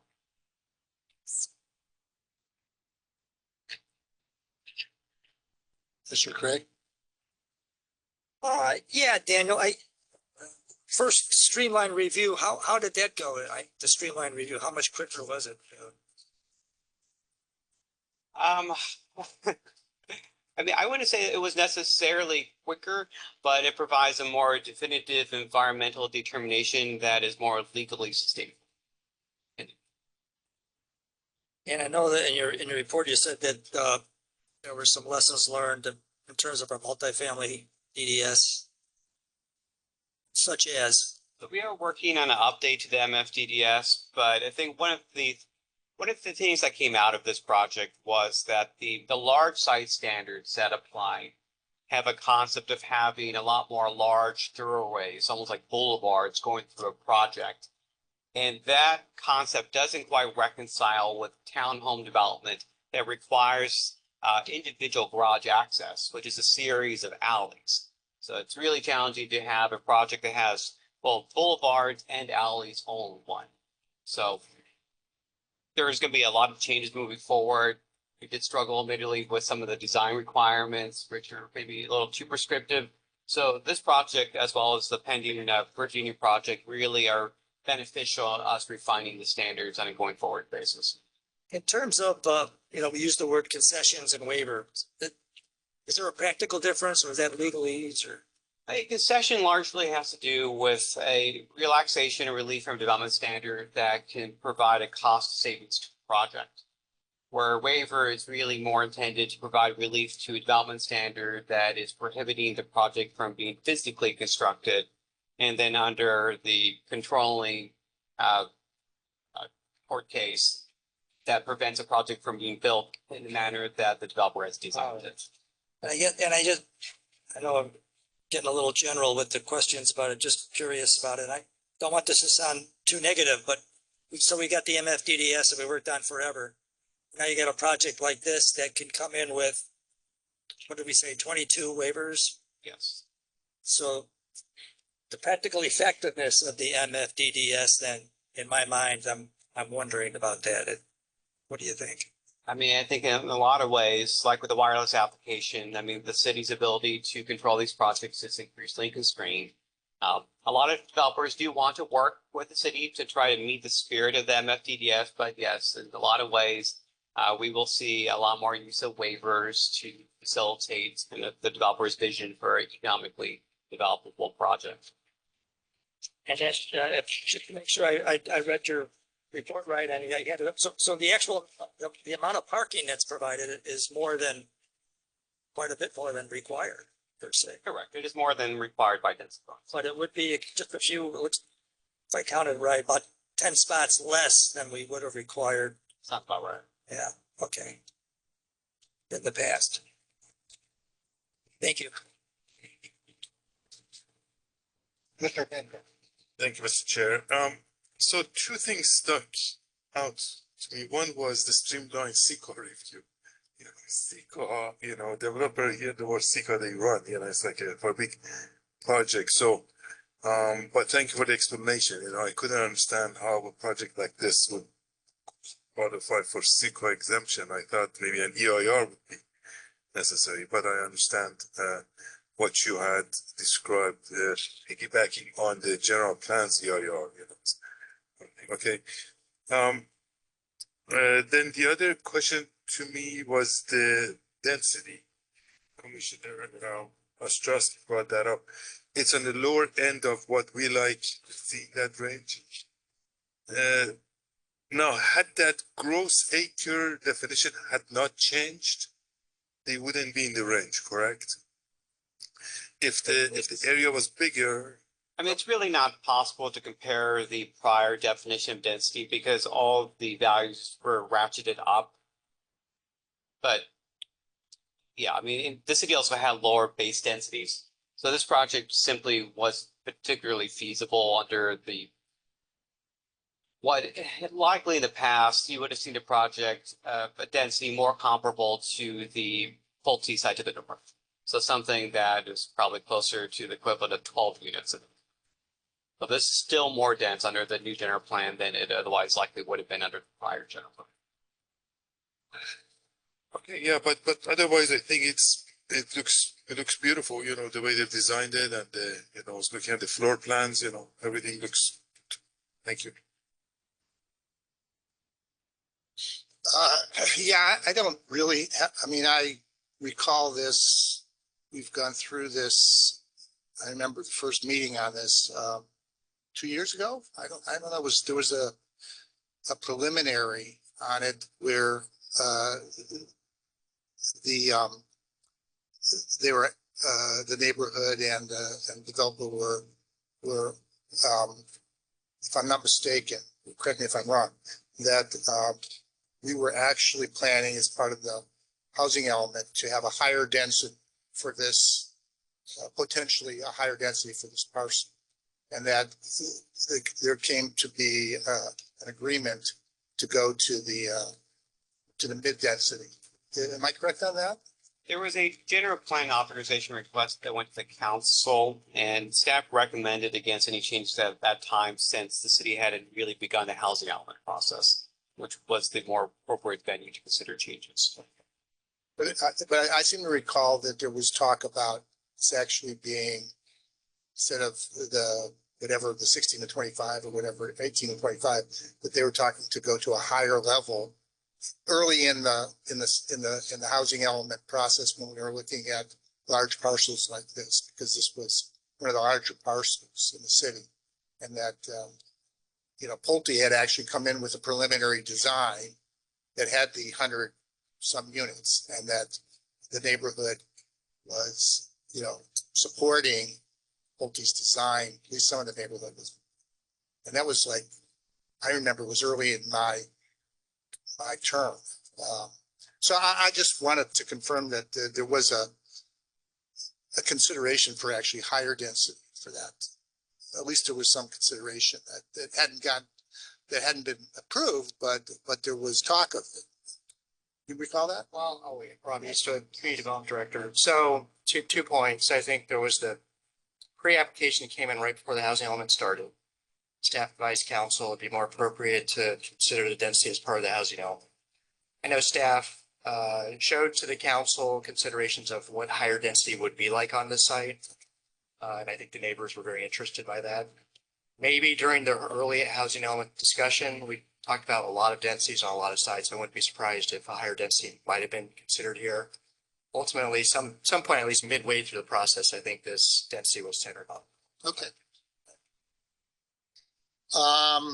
So just for the benefit of those that are here, some of the comments that were brought in, and I'd actually sent you a note asking questions, and so maybe I just for the benefit, I had asked you about concerns about the traffic and some of the things like trash pickup on other parts of the neighborhood. And what I had asked you was whether this is handled separately, and I just wanted to kind of get your public response to that. Yeah, so the city does have a traffic calming program. So after completion of the project, if there is an evident increase in traffic, the residents can petition the city to look at potential traffic calming improvements within the neighborhood. And that's a separate process distinct from the application review here. And there's also separate,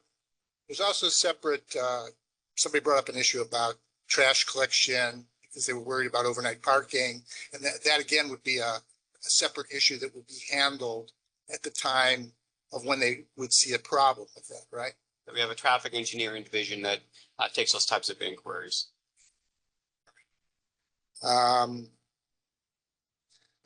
Just one other question, maybe just for everybody's edification. It's like, there's been those that have expressed concern about it, talk about the 3-story buildings being inconsistent with the neighborhood. And I was hoping maybe you could explain what allows a developer to put in 3-story buildings in a 1- and 2-story neighborhood, so to speak. Because we've actually seen that happen more than this is not the first time, right? Correct. So I mean, the reality of meeting the state's housing mandates is that development is simply going to get denser. So you're going to see buildings that are tighter and taller and more compact throughout the community. And plus, compounding that with state law, you're going to see a lot of exceptions for whatever standards the city may have. I mean, that said, density bonus law is exceedingly powerful. There is a base density bonus that can go up to 50%. And then recent legislation that went into effect this year has what we're kind of informally calling double density bonus. So you can get your 50% density bonus and then stack another 50% density bonus on top of that to effectively double the density. And then shortly, the city is going to be redefining how we calculate density for smaller units, so they will only count as half a unit. So densities could substantially increase on sites. And so this site could be substantially more dense than is being presented. Okay, thank you. Appreciate that. Anybody else have any other questions? Okay, why don't we open up, the applicant can speak for 5 minutes, and then we'll take other speakers after that. Could you just state your name and whatever else we need to know? Mr. Chair, members of the commission, my name is Jim Sullivan. It's good to see you once again. I want to just kind of go through some of the questions that the commissioners had, if that's all right. In the city count for the density, number one, the community development director was correct. So Pulte Homes about 3 years ago submitted directly to the council, basically permission to process a general plan amendment on this particular site. At the time, Pulte Homes was envisioning doing all single-family detached homes. I think that we had a layout of about 70 units. We also had another plan that we showed that was just around 100 units, almost identical to the plan that you're seeing tonight. And then staff had asked us, knowing that they had this huge hurdle to overcome, getting housing units in the city of Campbell, said this might be a better site for higher density development. So we showed something with that, and that was around 40 or 150 units on the site. The neighbors came out in mass. There were, 45, 50 people. And essentially at that point in time, council had given us the direction, meaning the Pulte group, keep it under 20 units to the acre. That's what would fit in best with the neighborhood. So that's essentially what we've done. The time of processing, I want to just go to, I forgot who had brought that question up. I have to commend Daniel. Outstanding, staff report. It's been a pleasure to work with him. Even though we don't agree on everything, he's a treasure to the city, in my opinion. The waivers, you're right, 22 waivers is a lot, but the MFDDS has, I think, about 300 items. There's a lot of them. So roughly you're looking at, there's 5 or 6% of those that we have small changes on. I forgot the history of the site question. CEQA, the city did do a full-blown EIR for all of the housing element sites, which was approved, reviewed and approved both by the commission and the council. We did additional studies on top of that and have incorporated those items, as Daniel had mentioned, we're willing to do those. Last but not least, the garbage pickup. I just want to make sure that everybody's aware that there will be no garbage cans along Llewellyn or Latimer. Everything is basically on the garage side. We have no garages facing those public streets. And we have gotten information from the garbage or the service provider saying that everything meets their satisfaction. With that, I know that there's some public comments with people that are come up, and if I can come back and maybe address one more time, I would appreciate it, Mr. Chair. Okay, but let me ask the other commissioners if they have any questions. Sure. Questions? Anybody? Thank you. And I do have my civil engineer on Zoom and a host of Pulte group members as well. Thank you very much. Thank you. Okay, so we'll open it up to other people who want to speak for 2 minutes. Ken, you want to call? Want to start with those, and then whoever else. So we'll start with Stephen Saunders.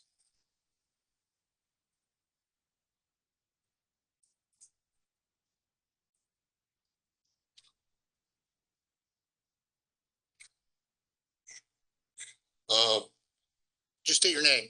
Stephen Saunders, 411 Kings Court. Mr. Chairman, Commissioner members, I would like you to require a change to the site plan as it's come out. Currently, the alleyway or driveway or thoroughfare or whatever you want to call it along the north side of the property connects into Llewellyn Avenue in a weird place where the current one does. It's been problematic forever. It should be moved over so you have a four-way intersection with Kings Court. Otherwise, you're going to have traffic problems in the mornings and the evenings. People trying to cut through other cars to make left-hand turns. If you make it a straight four-way intersection, a lot of that'll be solved. Unfortunately, with that recommendation, you're probably going to lose some housing. Thank you. Thank you.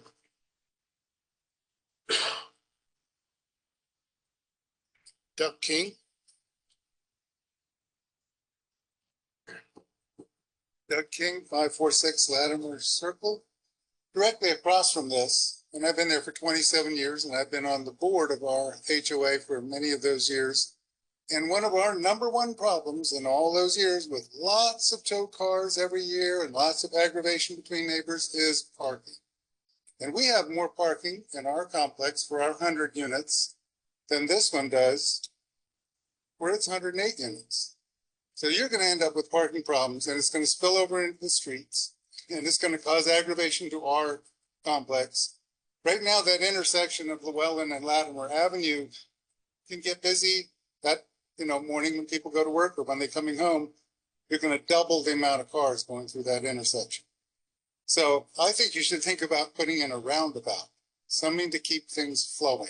I know they would lose a unit, to extend into that property is where the circle would be. Something that the traffic engineer needs to look at how many cars are there now, how many cars will be there, what the impact will be to the flow. And we have a lot of young families with little kids that bike and stuff. As I said, that street, that one house needs to have a sidewalk and the curb needs to be put in and a bike lane needs to be put in. Other than that, I'm really saddened to hear that they're going to cut down those trees. Those are magnificent, ancient old trees on that property, and I wish there would be some way they could retain more of them. And I think that's it. Is that it? Okay, that's it. Thank you, sir.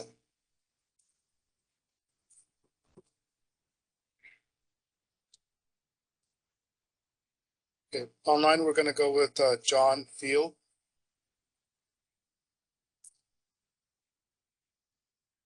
Yes, this is John Field. Can you hear me? Hello? Yes, we can. Okay. Hey, I live in the Cambridge Park development right next to this one, and I want to echo some comments. I understand the housing element. I was part of the en masse that came out on the first one. So I commend the council and the planning commission working through getting to a density, even though it doesn't really make sense to me. It would be much less if it were not the housing element. We all get that. But my real concern, I really hope you take seriously, is what the other speakers have talked about. That traffic, the intersection of Llewellyn and Latimer is going to be a mess. And the intersection of Llewellyn and Hamilton, where people are coming out of the post office, there's a light right there. What I heard in the staff comments was I may have not heard this right, but it kind of felt like on traffic, well, we don't know, and we'll just leave it, and then if it's a problem, deal with it later.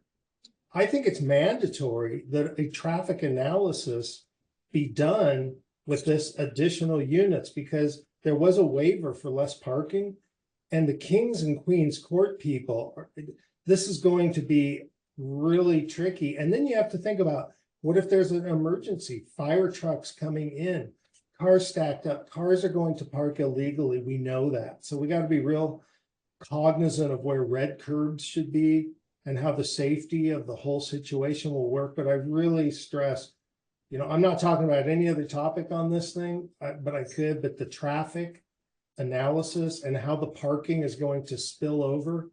And it's a real safety hazard, I think, at Llewellyn and Latimer. There's a lot of kids coming through there. And everyone that's influencing this decision, I would encourage you to visit the site if you haven't, and look at those intersections. It's nice to say put a roundabout there, but go to that intersection and figure out how that would actually work. I would love it, but I just don't, it's a very tight intersection. So there's some real traffic issues here. This is not like against major thoroughfares like a lot of developments are. This is like buried inside a residential area. So I just wanted to make those comments, and I appreciate the opportunity. Thank you. Can I ask a quick question? Sure. The intersection that you talked about, two intersections. The intersection at Llewellyn and Latimer, is that the one that you are more concerned about? I'm actually concerned about both. Llewellyn and Latimer is just pure residential with houses right there, and it's kind of a weird shape. But if you load all the cars coming in and out are going to be stuck there, it's not a very smooth left-hand turn from Llewellyn onto Latimer. So that's that concern. That's pure residential. The other concern at Llewellyn and Hamilton is you have the post office right there. And you have people coming out of the post office, coming out of, the Jack in the Box is not a big deal, but that is a light. That light can get stacked up because you're like a hop away from San Tomas. So it really needs a traffic flow study to see how it's going to work. And I think a 4-bedroom and you're allocating 2.5 parking spaces, there's going to be more cars in there. We all know that. So we can't just leave it till later to figure out. after we see the big problem. Let's do the analysis now and see how it will really work. It's easy in Sacramento to sit there and mandate all these housing element things, but this is why we're talking in this meeting is there has to be some common sense on the ground to really look at it and see how it works in our community for safety and just the general flow. So that's my comment. Thanks, John. Thank you. Can I add one more thing? Why don't we wait? We'll hold till the end, okay? If you want to say something. Let's get the others. Ken? Don Taylor.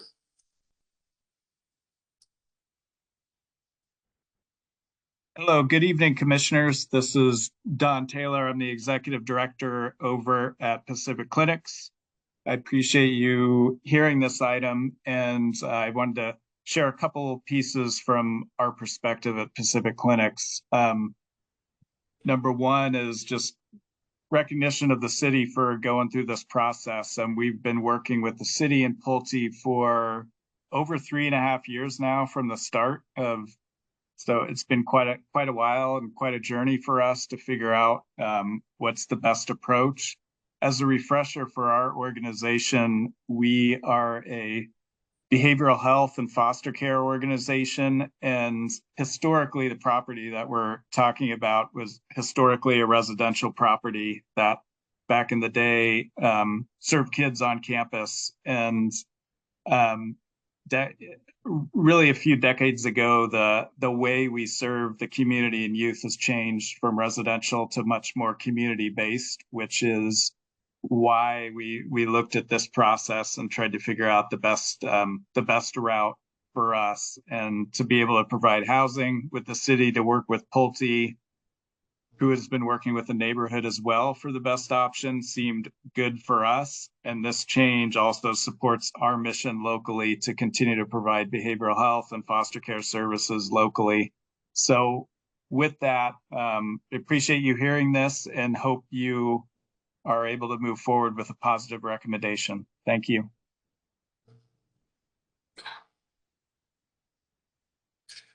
Thanks, Don. Have a person with the initials SD. Daphne Daz from 496 West Latimer. I want to echo the other comments about traffic congestion and parking. So we are directly across from the proposed site, and we are right in front of the three-way stop sign. And there's a lot of congestion over there, especially during peak traffic hours. So many times when we are coming out of there, we have to wait for people who are clearing out of the Latimer Circle and the condos back there before we can go. And then because of the three-way stop sign, so there's a bottleneck at that area, at that intersection of Llewellyn and Latimer. So adding 108 units would really increase the traffic and congestion in that area. And then also because of the community center traffic, which also filters through traffic from the post office, and then there's no through traffic to St. Thomas Expressway. So all of this traffic from the west side of this proposed property has to filter through this three-way intersection.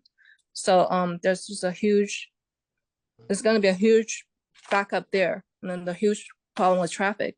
And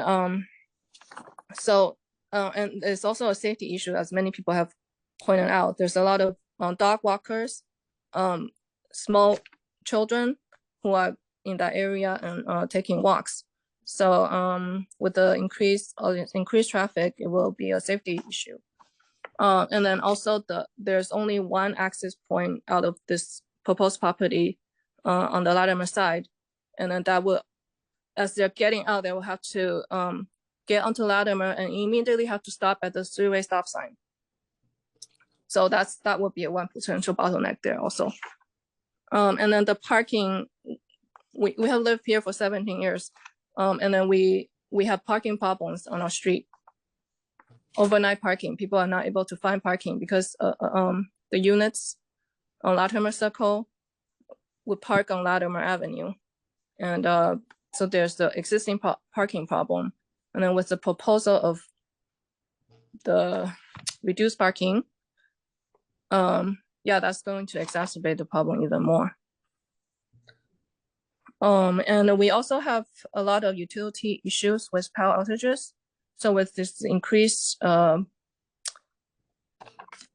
units, it's gonna really stress the power system around the area. And then lastly, the 3-story housing is going to affect the solar potential of the new homes and existing homes in the area. Just because there will be more light getting blocked. Okay, and then it's going to affect the skyline forever in this area. And also it's going to affect the privacy of the existing homes because of the higher vantage points from the 3-story buildings. So we, yeah, it's, I think this new proposed property is going to really affect the quality of life of the neighborhood around here. And many of the neighbors, you know, will be forced to move out of the area. So that will be a sad thing for us.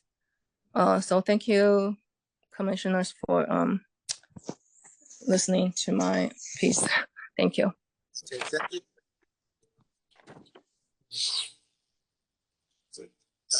How about in the audience? Anybody else in the audience who hasn't? Well, hold on a second. Anybody else who hasn't spoken yet that wants to speak? Gentleman over there. We got a couple. Could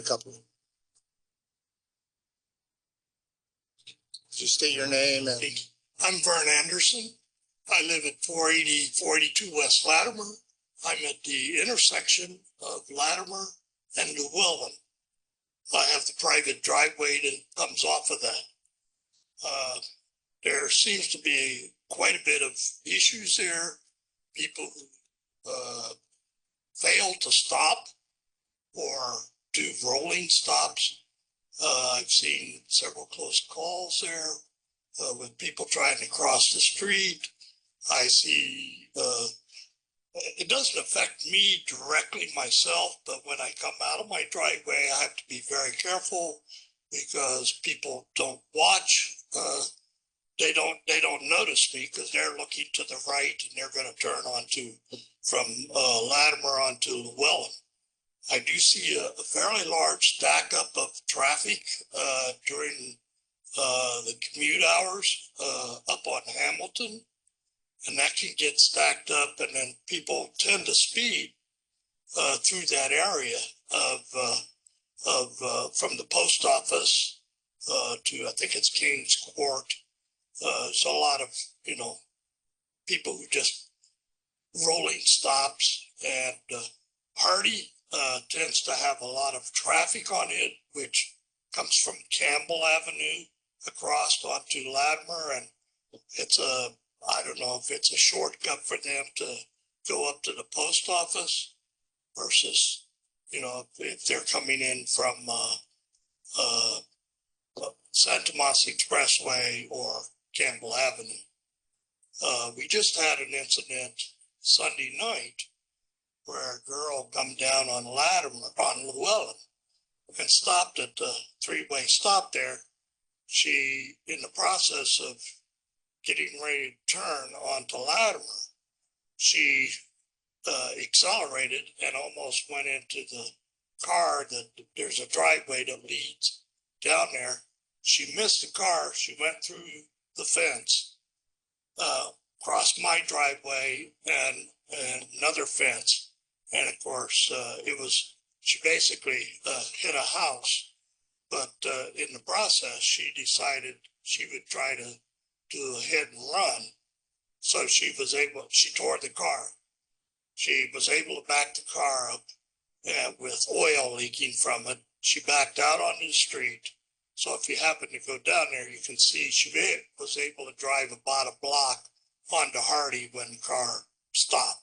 And of course, one family had videos of it from cameras, and the police came down, and in fact, I'm still waiting on the report, but we now have a fair amount of damage. But I do see an awful lot of noise, parking situation. And I think you'll see a lot of the residents of the new development trying to park on the street rather than in a space that might be available, but might be easier to walk to their residence. Okay, can I ask you a question? Since you are right at that, you're right at Llewellyn and Latimer, right? Yes, I'm. Okay, so if somebody else had come up, said they live near there. So in terms of the traffic, yes, somebody was saying online that there's a backup. So could you? I'm familiar with the area.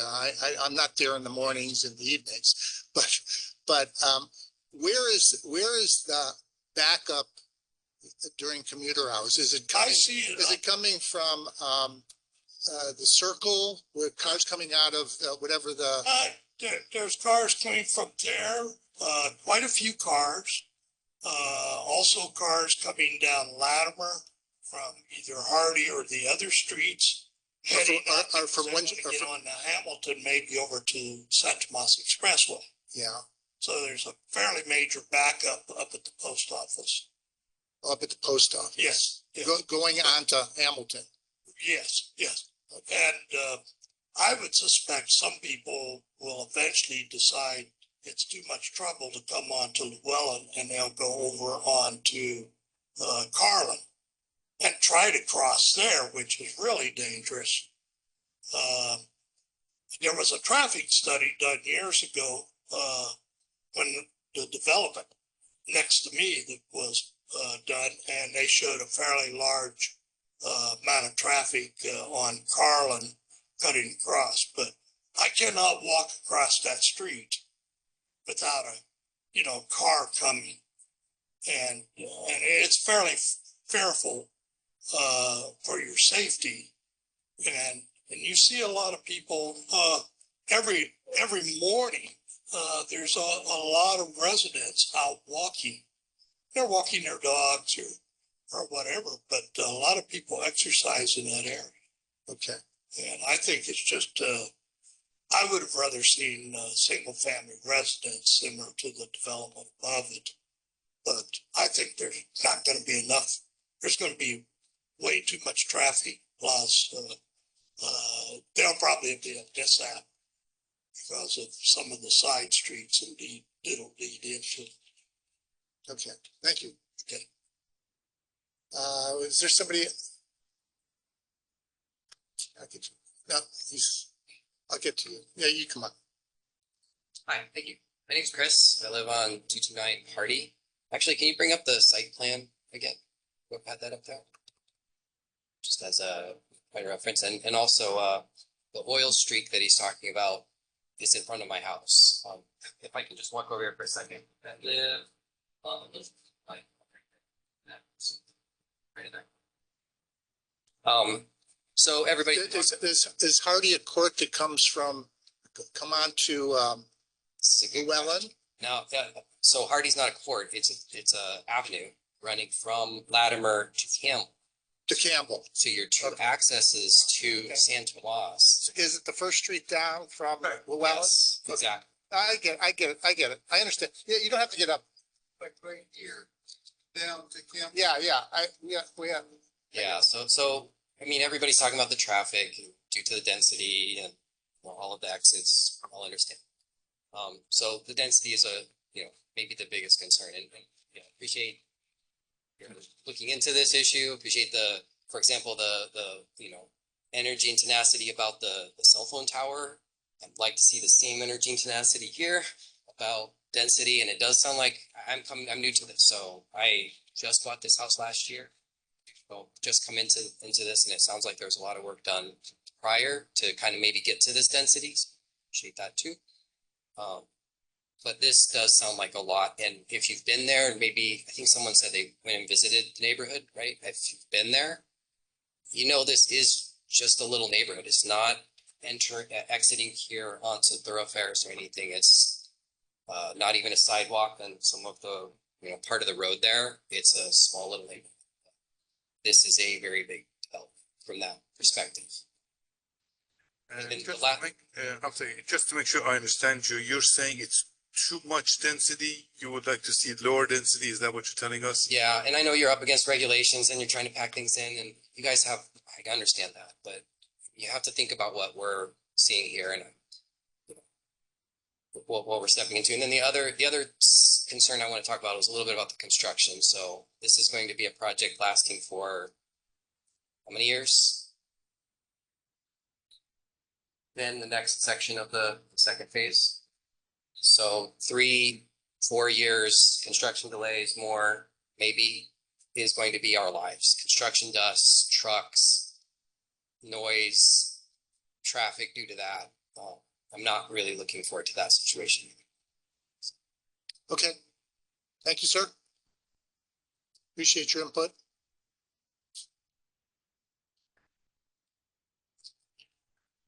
Hi, good evening. My name is Diane Hoffman and I live at 538 West Latimer.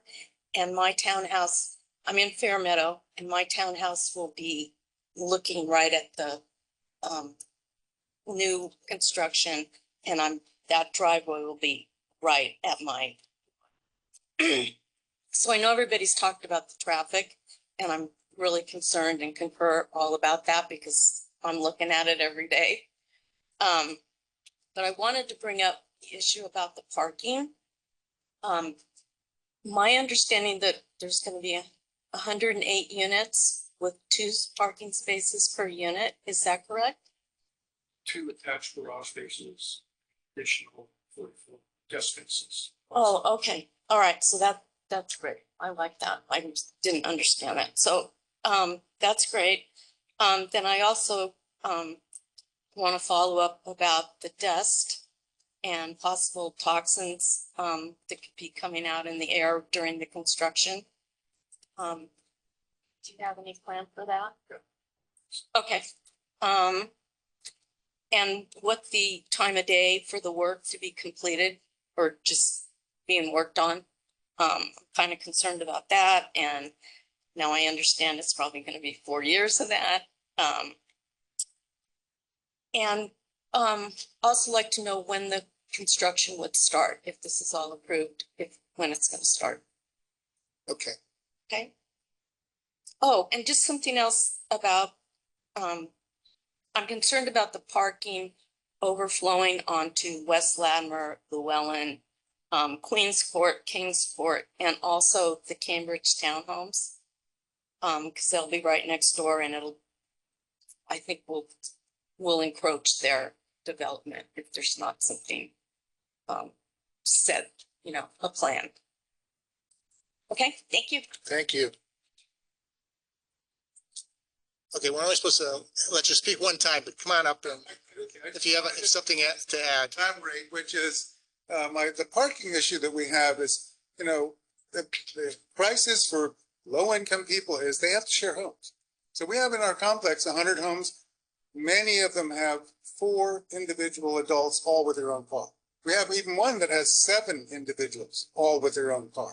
So it's not, they're doing the ratio of, well, it's a single family home. It's got 2 cars and a guest spot. That doesn't do the numbers right. It doesn't address the fact that people are having to crowd into places because that's all they can afford is when they live together. And you're giving them less parking than we have. And people in my complex have to park down past Hardy sometimes. Past Hardy. I mean, it's 2 blocks away and then walk the end of my complex to get home, So we're going to have a crisis in parking, much less the traffic. No, thank you. Mr. Sullivan, you want to? Yeah, thank you, Mr. Chair. Just really quickly, I just want to go over and hopefully answer some of the questions. I think Mr. Saunders had originally talked about the 4-way traffic stop on Kings Court. And there was a traffic study that was done as part of our kind of post-CEQA analysis. It was done by a firm called Hexagon, I believe, reviewed by the city's CEQA consultant. And that traffic stop is slated to be moved back to better work for that kind of intersection. Our street, if you will, Daniel, can you just pull up the site plan again? Our street actually, we attempted and worked with the city's traffic engineer to have make it as close as possible as a four-way working with a stop sign intersection. So it should be better in the future than it currently exists. I'm talking about our northern street coming out to Llewellyn Avenue. Another thing, I didn't get your name, sir. Mr. King brought up something that, yes. Before you move on, speaking of that, of those drives, you're trying to realign it? Yes. Okay. So I guess you don't have to move the whole street, just the end of it. Just the end can be moved, so it can be realigned. Yeah, we're doing it in conjunction with the city's traffic engineer. So it'll match up to a court that's coming. Yeah, King Court is the right of way for that street. It looks like, I don't know, it might be 60 feet or 36 feet or something. Ours is smaller. Ours is 20. So it's not curb to curb matching up, but we are going to relocate the stop sign on Llewellyn. Mr. King had brought something up and I forgot to mention it in my first kind of go around. There are some trees, outstanding trees on this site. I just want to let the commission know that typically we're utilizing a concession, but that being said, there's 56 protected trees on this 5.5 acre site. There's 113 total, but 56 of them are protected. We would be required to do things. In my opinion, we're going over and above that. We plan to replant 232 trees. 3 of them will be 60-inch box trees. 12 of them will be 36-inch box trees. 192 will be 24-inch box trees. And 25 will be 15-gallon trees. So we're replacing on a ratio of about 4 to 1. I just wanted to point out, Mr. Fields on the phone, and I know John, he like he mentioned, he was here earlier, that the traffic situation is tough. And you can tell by the neighbors that have shown up, they would like to see less units on board, even though I'm going on the lower end of the density scale. And I know that some people appreciate that, but it's the city council, when approving the EIR, they did look at traffic was a significant impact. And there was this is for all 6,000 units, no mitigation feasible, which means that they have to give overriding consideration, which they did on a unanimous manner. That being said, Pulte will continue working with the city. If the city can come up with good traffic calming measures, we pay traffic impact fees. We're willing, if we get credit against our fees, to help, with whether they be speed bumps. I know there was a letter from Mr. Ishibashi that talked about that, that we'd be able to work with. My last item is going to be the park. Diane, I'm going to talk to you afterwards on your items, but my last item on the parking. Originally, when we planned this, there was going to be the 2.5 spaces per unit. That's the city ordinance. But on that northern street, also trying to meet some of the MFDDS requirements, we lost some of our perpendicular guest parking spaces and had to go parallel. And so we're slightly below what your ordinance says, but well above what the density bonus, would require of us. So with that, I'd be happy to answer any questions, Mr. Chair, from you or the other commissioners. Yeah, just one question. I can ask Daniel this as well, but because I'm confused, I know it's the big issue with the residents. So was there a traffic analysis for this project? There was more of a traffic safety analysis. The project doesn't actually require a formal traffic analysis. It falls below the threshold for level surface analysis. And because it's consistent with the general plan, it's deemed not to have an impact under the vehicle miles traveled framework. Okay. Again, this is all state law where basically traffic is not an impact in the traditional way it had been in the past. Okay, thank you. As an aside, does this fall under the half-mile radius mass transit?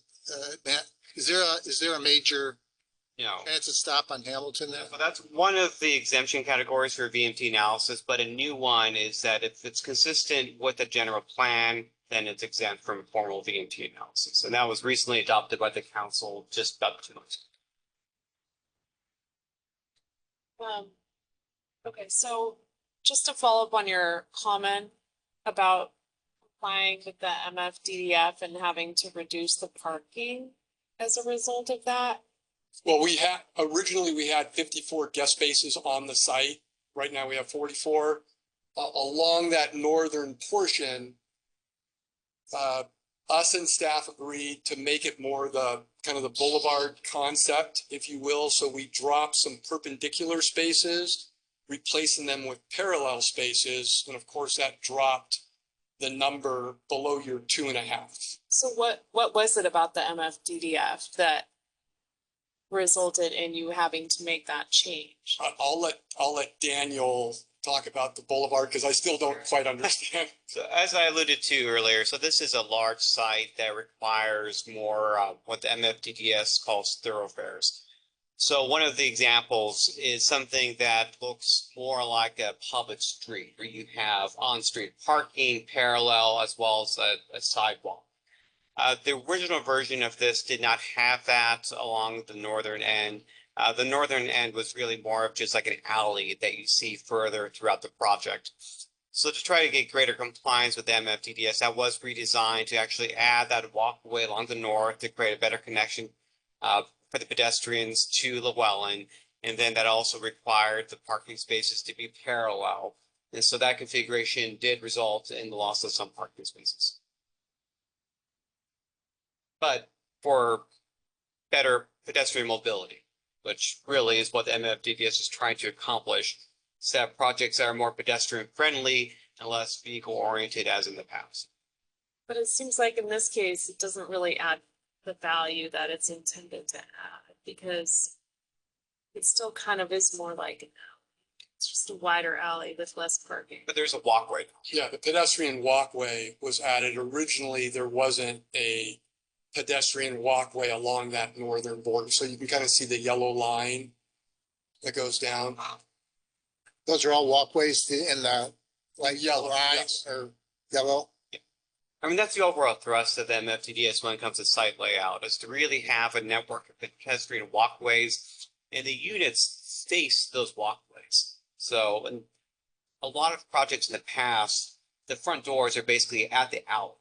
So now the front doors are inward facing these walkways to create a better community environment that's more people oriented rather than car oriented.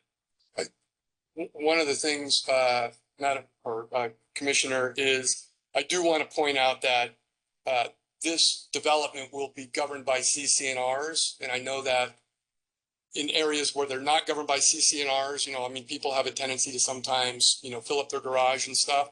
So the standard requirement is that, garage space is available for 2 cars. So 2 cars must park there, and the guest spaces will not be allowed to be parked in by residents under either fine or being towed.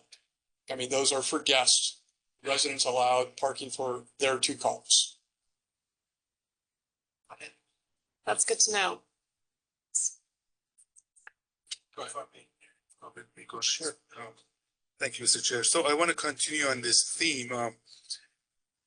First of all, can HOA rules supersede state rules? If state rule says we can have an ADU in your townhouse, or you can have a, convert it to a JADU, how does that come in? Yeah, so an HOA does not trump state nor federal rules. Right.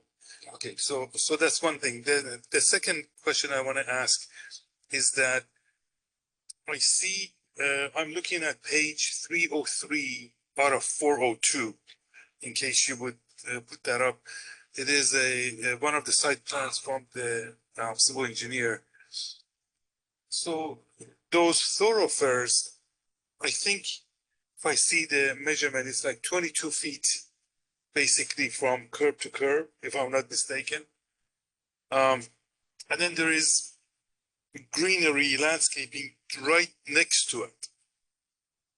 Can those become turf blocks so cars can park halfway there? And, so you have options for your guests, because if parking becomes an issue, it's just going to lower the property values too, so it would be to your, So I don't live out in this I'm a Campbell resident, as you guys might recall, but I don't live out in this neighborhood, so I don't know. I know that there is a condition, and I'm not sure if it came from the city engineer or the traffic director.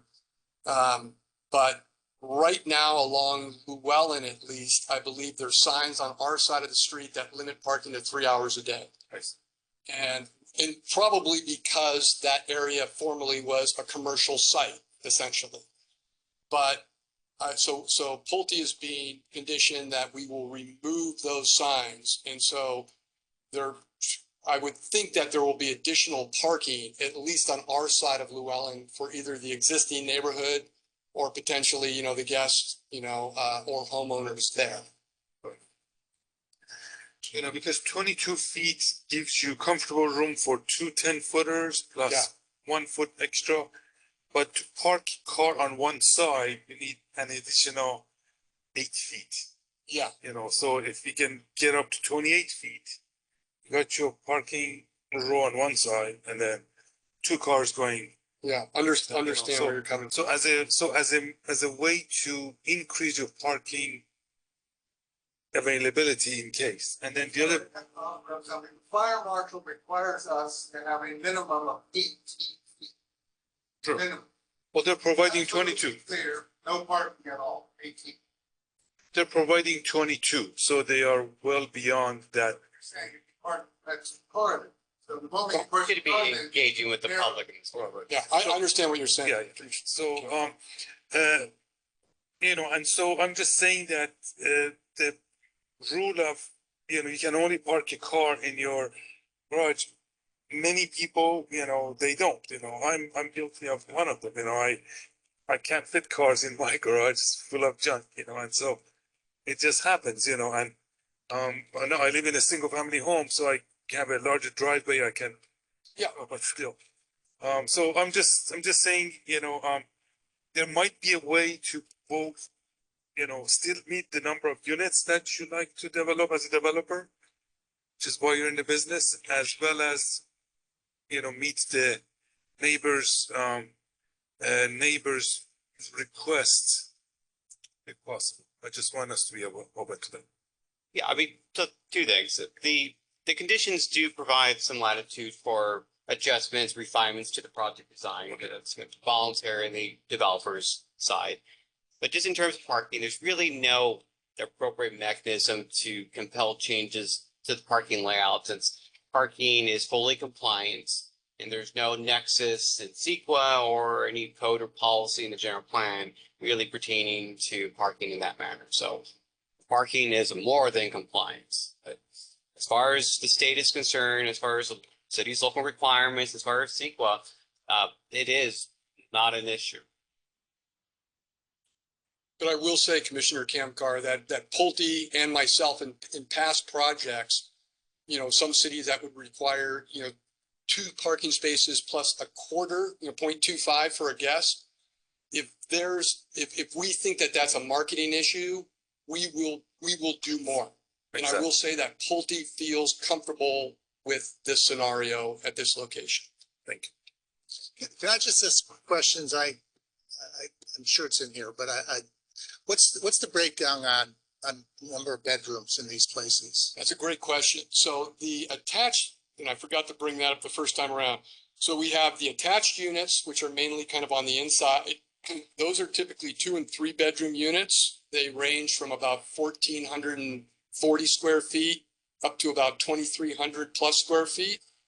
And then the detached units along Llewellyn and Latimer are 4 bedroom, and I think we have 2 separate plans, different elevations per plan, and they're in like the 2,550 square foot range. Okay. So 2s, 3s, and 4s, primarily 2s and 3s, because we have 90 attached units and only 18 detached. Anybody else? So just want to the traffic arguments resonate with me, so I just want to recap my understanding of what is happening. The top right intersection is going to be, we're going to move the north stop sign back to make it more of a 4-way stop. Is that I mean, it's not going to be quite a four-way stop. It is being shifted down a little bit. And that is something that the Hexagon report did look at. And while they did acknowledge it's not ideal, it doesn't present a safety impact as far as that term is understood in CEQA. Is there presently a stop? At that? Yes, there is a stop. There's presently a stop at whatever that. And then additionally, the project can't quite see it here, but there is going to be a pedestrian ramp right here to facilitate pedestrians walking across Llewellyn. Yep. That little dot right there. That's a pedestrian curb cut. And there's obviously a sidewalk along Llewellyn and Latimer as well. Okay, and that's like a planned on the books thing. In terms of other traffic calming measures, the thing that would trigger those to go into effect is what? Application by the residents and evaluation by our public works department. How do the residents do that? There's a website. Okay. Again, that is outside the scope of this immediate application. No, I just want to, I understand that. I can certainly provide that information to the residents. I mean, I do have all the emails, so we can certainly follow up. And this is something that the city has recently done in other streets. So this is not a unknown program, but it does require some level of systematic evaluation. And they could do that now prior to the completion of the property. And they could. I mean, arguably, it would probably make more sense to wait until the project's fully occupied so that there's some understanding of what you're actually looking at in terms of actual traffic, not just speculative traffic. Okay. And then thank you. My question for the applicant, the open space that you have on the property, like anything in particular going there? Yeah, there's a plan, Daniel. I'm not sure there's a blow up, I think, of the plan. There's some active and passive measures. Our whole site is about 28% of it is landscaped. Yeah. Which is a lot higher than what you typically see in most subdivisions today. That park itself, I want to say, is close to about half an acre in size. Yeah. Yeah. So it's like barbecue playground equipment. Like, is it just grass or like, what are you doing with it? Do we have a blow up of that, Daniel? No, 1.3. Of the 402 pages.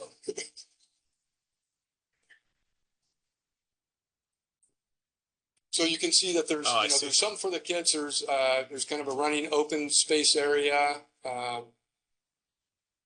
We have bioretention kind of throughout the site as well. That's more of a kind of a state requirement. Yeah.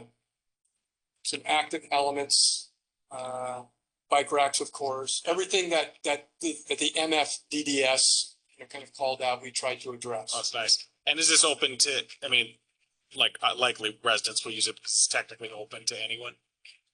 That's a great question. The answer is no. There is a mechanism where if the applicant had designed the space fully compliant with MFDDS and made it open to the public, they could have received a 50% reduction in the park fee credits. However, it's not designed fully compliant with MFDDS. So one of the waivers is to effectively allow this building to be hemmed in by 2 townhome buildings. Strict compliance would actually require that one side be open to a thoroughfare, so there'd be public visibility into the park. But because of the constraints of the site, they're seeking a waiver that basically kind of bookends it by those 2 buildings that you see there. I see. And while they can do that, they then don't get the ability to seek the fees reduction. Understood.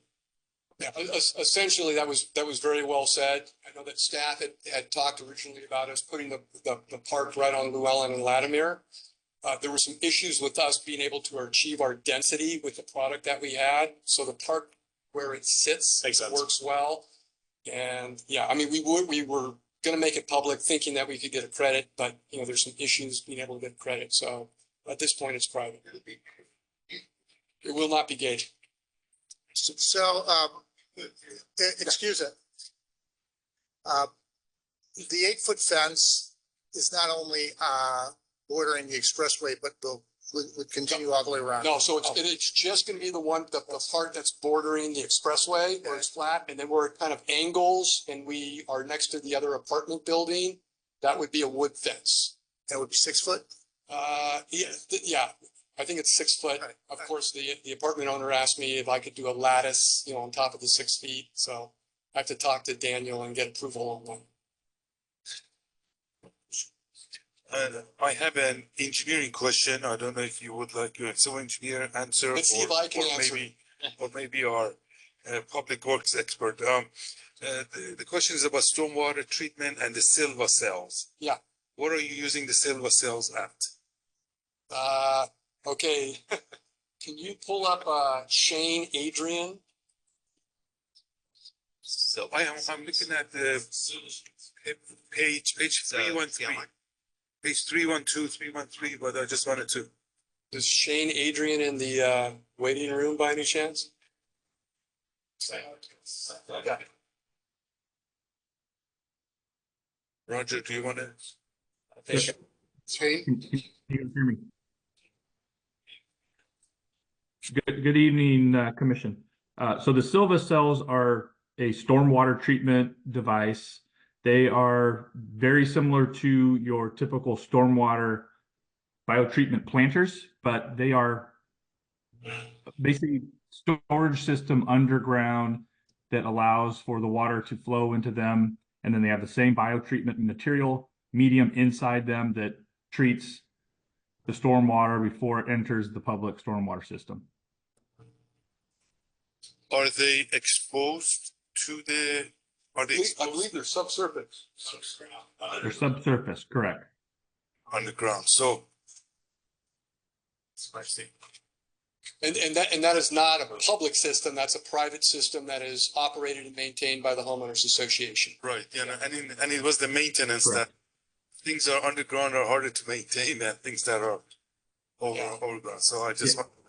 And city is okay with use of. Ironically, this actually also required a waiver. Can we, I would like to ask, Roger, Mr. Stores. Good evening, Commissioners. Roger Stores, Department of Public Works. So as the civil engineer Shane Adrian mentioned, the Silva cell is essentially like the biotreatment planter, right? And a normal biotreatment planter has grasses and sometimes trees. And those organic plants are what pull out the pollutants and help facilitate the stormwater treatment. The way the Silva cell works is that you plant a tree adjacent to it. The tree roots grow into the biotreatment soil, and so the tree acts as the bio portion of the tree. And does the uptake of? Yeah, exactly. The tree roots grow within that medium. And they do the uptake. And it's acceptable to the city and. Yeah, it's, we ran it through, SPURP and, it's acceptable. It's an acceptable form of biotreatment. Got it. And any type of pollutants can go in there. It's not just roofs or driveways, it's also pavement. Exactly. It's the runoff from from all the impervious surfaces on the sites can run through. Okay, thank you very much. Any other questions for the applicant? Okay, thank you, sir. Thank you. Okay, I'm gonna close. We don't have any more speakers, right? I'm gonna close public comments and who wants to start? Mr. Craig? Well, this has been a long process. There's no question that the neighbors have very legitimate complaints. Nobody would doubt that. This definitely it's a residential neighborhood. There's no question about that. It's nice. It's a nice area. But we've been working on this process for a long time. This housing element, so to speak, statewide, nationwide, and much of the world, really. But as a lot of people have said it here, I guess you could put it as density is our destiny, and it's not just you guys at Llewellyn and Latimer, but it sure seems like it. So this is, when we talk about these big projects in the high level, and then when we get right down to the devil in the details, neighbors are going to be upset because who wants more density? I would be upset too. I mean, who would want that? But I do recall our conversations, as some people have said, we definitely were talking about higher density. in that location. Very few locations in Campbell of this size. And, you know, we have a big housing issue, mostly below market rate housing, and the great majority of this is market rate housing. So, you know, it's going to be, those are not going to be cheap homes. We all know that. And, but we also know that it's kind of a nice design, a quality developer, and they're not gonna shoot themselves in the foot by having too little parking. I don't think, there could be issues. There could be issues with traffic that we'd have to deal with. That's the city of Campbell. Every city's job is try to handle this density as best we can. And it's sure not easy. And if you live across the street or nearby, you know, you've got your kids putting the Disney characters on the sidewalk, you know, where 100 more cars are going to be coming by, you're going to be worried. So, yeah, you know, there's just no easy answer for the residents. I kind of wish there was. You know, by and large, I think this is a pretty good project. I think it's a plus for Campbell overall. You know, that not everything that I certainly think a development this size, 20% below market rate definitely should have been the limit, should have been the minimum.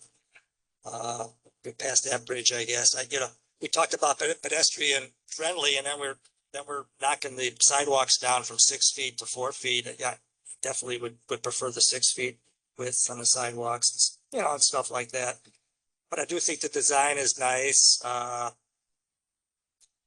And I guess I just don't know what to tell the residents who are against this, but I do think overall this is a plus for Campbell, this project. And, you know, we'd like to see more of these if we could. I mean, we really do have a housing crisis, and it is a crisis. So that's my take. Thank you. Want to go now or you want to wait? Oh, wait. Thank you. I wanted to start off by thanking all the residents that came out and thank you. I wanted to start out by thanking all the residents that came out and expressed their concerns and brought a lot of issues, you know, to the forefront. And I also want to thank the representatives from Pulte Homes. I think that, you know, through this process and through all the information that was shared, we had a really good discussion. It seems like a lot of information was shared both ways. So that's, I think, a testament to the care and the passion that Pulte Homes and the residents have for this area and for Campbell and our community, and for the kind of safety and well-being of the community, and making sure that the plans and what we're, you know, setting in place here is going to strike the best balance between all of the trade-offs that do need to be made for the residents and for the long-term planning for housing that the state has mandated. So I listened carefully to all the discussion, and I do feel that that we have met that, given all of the, you know, parameters and pros and cons that have to be considered and managed. So, you know, density, walkability, parking, traffic, it seems like all of that was well assessed, and the plan that's put forth is the best from what I can see. I don't see anything where it was pulled in one direction or the other. So thanks to everybody who took part in that.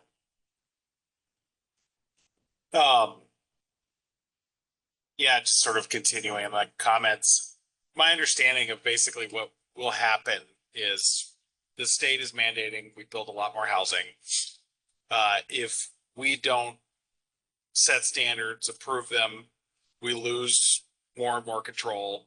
So if we find a reason to block a project like this, the city doesn't build any more housing.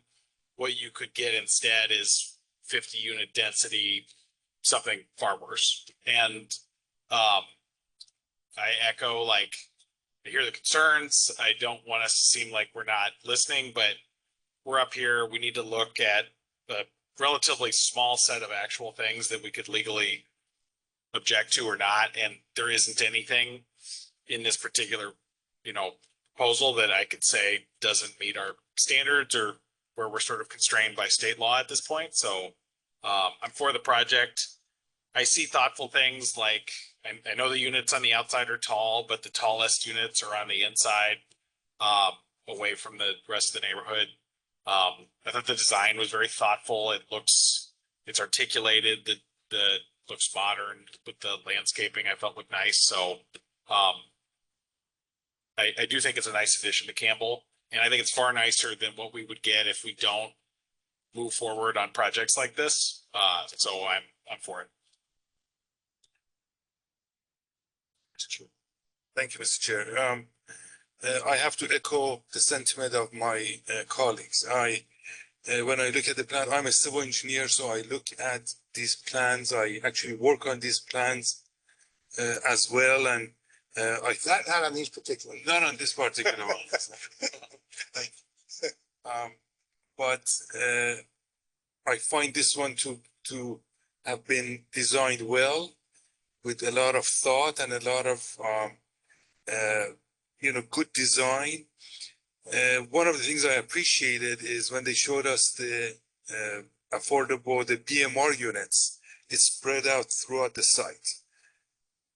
I unfortunately know developers who will lump everything on one side, and so this tells me that a lot of thought and a lot of care has gone into the design.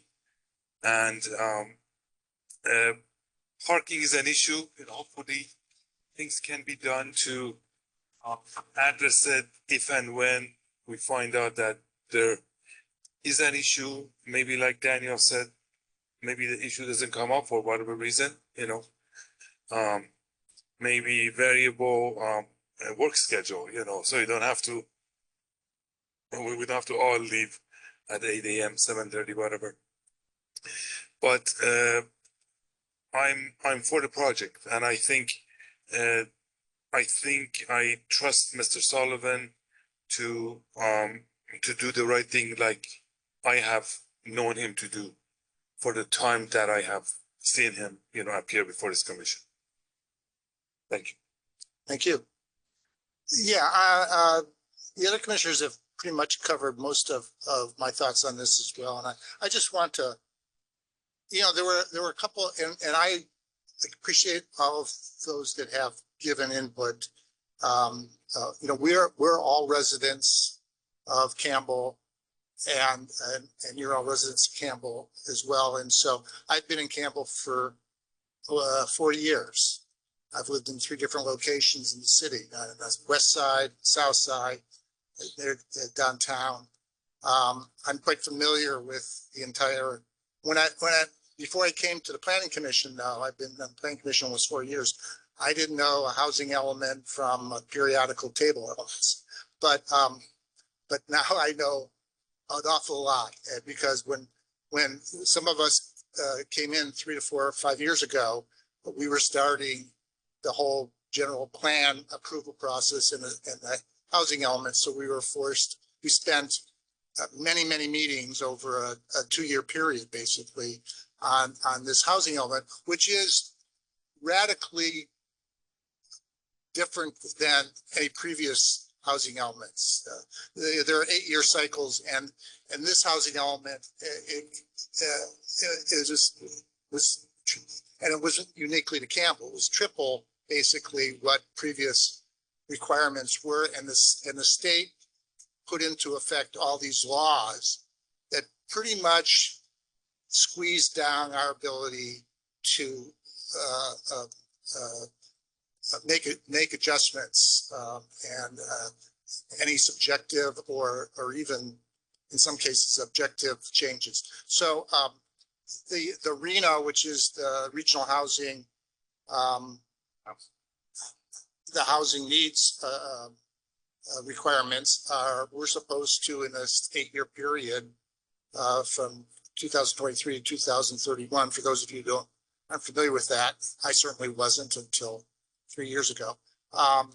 Requires Campbell to our number is almost 3,000 units. And just so you get a reference, the previous RETA number was 900, and we didn't make the 900, okay, in that previous cycle. So, and that's not just us. San Jose's tripled, Los Gatos has tripled, Cupertino has tripled. All the cities in the areas, their requirements have tripled, and that requires the cities to have come up with a housing element which includes zoning changes and density changes to allow developers to be able to build, in theory, that number. And so there are parcels designated where we believe the biggest opportunities are. And this particular parcel happens to be one of the biggest parcels in the city. It's a five-acre parcel. There's only one or two other parcels in the city bigger than this that are available for building. So it's on the list. And so the question was then, what's the density, right? And there was no way that the state would allow us to make this a low density parcel anymore. It just wasn't going to happen. And so there ended up being a nice compromise. Whether you want to believe it or not, the 20 units per acre is a compromise, and it could have been twice that. And in the future, those kind of parcels could be 3 or 4 times that. In some places, it could be a 4, 5, 6-story apartment building or condo. So it's a lot of units for this piece of land. I'm not a big fan of 3-story myself, but that's the way developers have gone because they can get the floor areas up by going an extra story and get more in that unit. But, I actually drove by today, earlier today, and it is actually not unprecedented. There's actually 3-story units right next to this parcel at the end on the back southwest side. There are 2 3-story, I don't know whether they're apartment buildings or townhouses now. It looks like they used to be apartments that were converted to townhouses. So those are 3-story units. There's also a higher density townhomes that some of you people live in. That's across the street on the Circle. That's a higher density. That's not a high density. None of this is high density. Somebody wrote in saying this is high density. This is not high density. It's mid density, and it's in the middle of the mid density range. So just so people understand that this is not the worst case, and that as far as the traffic goes, I perfectly understand what potentially could be the problem, but we cannot speculate whether there's going to be 7 people living with 4 cars living in a home. We can't speculate that. We don't know. The fact that there's 2 cars per unit plus whatever it is, 44 visitor things is a reasonable number. It's actually above the required number. So to me, it looks like, considering the circumstances with state laws and the requirements that the cities are under, this looks like a good solution. I should also say that Llewellyn is not a totally residential street. I mean, it's got the post office at the end of the street. It's got a big church. It's got a medical center. There's a medical clinic, which actually I've been to. And it previously had what we used to be EFQ, which, has been there for many, many years. In fact, I'm familiar with it because I used to be a CASA. I used to be a court-appointed special advocate, and which helps foster children. And my foster child was in that unit, was in there when they had 10 cabins of 10 kids for kids who are foster children to taken out of their homes. And my kid that was assigned to me, I used to visit him the first 2 years he was in one of those units when they had them. They no longer do that there, and it was called EMQ at the time. So I'm quite familiar with that property. It goes back 35 years. So,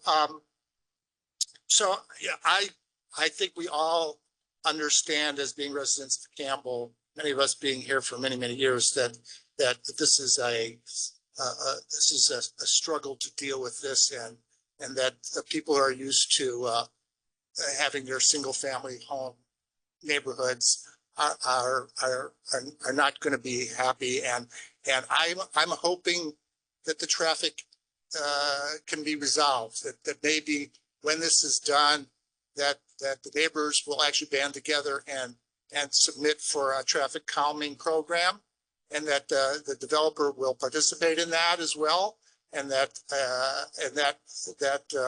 whatever it might be, whether it's speed bumps or speed limit things that happen, that will change the way traffic moves for the better, even with this additional thing. So it looks to me like they've met every requirement, and that within the state and local laws, and that I'm hoping that this will turn out to be a really good development. That and there's one of the things, like, there were a couple of comments that were sent in saying it's going to hurt the value of our homes. I've heard that before, being on the planning commission, and where people talk about it's going to hurt the value of the homes. I've been here I've been in this area since 1975, and with the exception of a couple of really tiny glitches, home values just keep going up, and having 100 more high-priced, for the most part, homes in that neighborhood is not going to hurt the value of that neighborhood, in my personal opinion. I'm not an economist, but I think that's the last thing that the neighborhood should be worrying about in terms of the values of their property. So, now if Apple and Google and Facebook move away, then it's a whole different problem. So I'm in support of it as well. And with that said, I'll take a motion. Do we actually vote on this, even though it's going to city council? Okay. Somebody want to make a motion? Well, I'll make a motion that the Planning Commission of Campbell recommend approval of a major housing development project permit with use of density bonus law waivers and concession from the zoning code and multifamily development design standards to allow construction of a 108 unit housing development project, including 18 detached single-family homes and 90 townhome-style condominium units across 12 buildings, with tentative vesting subdivision map to allow creation of 30 residential lots, 12 common lots, and related public and private easements on property located at 251 Llewellyn Avenue, PLN 2023-164. Thank you, sir. Second? I'll second. Commissioner Ostrowski seconds the motion. We have a motion. We'll take a vote. Commissioner Fields. Aye. Commissioner Ostrowski. Aye. Commissioner Craig. Aye. Vice Chair Campcarn. Aye. Chair Suzu. Aye. Okay, the motion passes unanimously. Thank you, everybody. We appreciate it. Thank you, staff.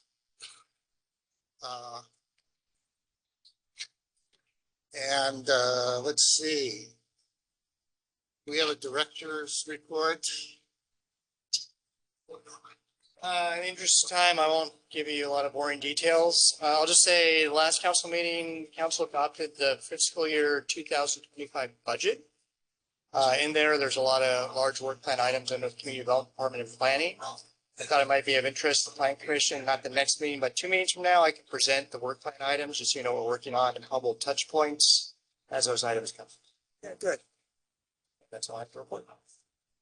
And I understand the SB 684 was presented to the council. SB6, yes, it was. SB 684, an interim ordinance adopted by council. That will be in effect. We'll go back with an extension or a modification soon. Monday morning, July 1st, right? Yes. Becomes effective July 1st, but our ordinance is in place. Okay, Just quickly, I'm out of town next week, 2 weeks from now. And if there are any Sark items, we could use a volunteer to go. Because I won't be there and we can't have it without two, so. Yeah, I'll be out of town then as well. I can do it. you want to do it? I can Commissioner Craig? Sure. Thank you. Okay, Okay, well, sorry to interrupt. I do know one of our commissioners will have to participate remotely, Commissioner Majeski. So I'm not sure if we want to pull them out. I'm just hearing commissioners say they're not available for the next meeting. I guess let's do that between the five of you. How many will be here at the next meeting? who isn't going to be here? Going ninth, right? Going ninth, we talked about. Right. Yeah, I have a business trip. I won't be here. Did you say you're not? Yeah, I'm out of town. So there's two? I'll be here. I'll be here. I'll be here. Hey, Commissioner Majeski, Mystery person for. Good. So we'll need 4 people physically here. I know Commissioner Majeski wants to participate remotely. oh, you have to be physical. But you need a quorum actually present. Oh, really? I didn't know that. Well, We'll have to check with Adam. oh, so it's just a matter of whether Adam, Well, good to know. We'll confirm Okay. with that. Yeah, it's good to know. all right. Okay, so, July 9th, adjourn till July 9th? When you check with Adam, please check on cookies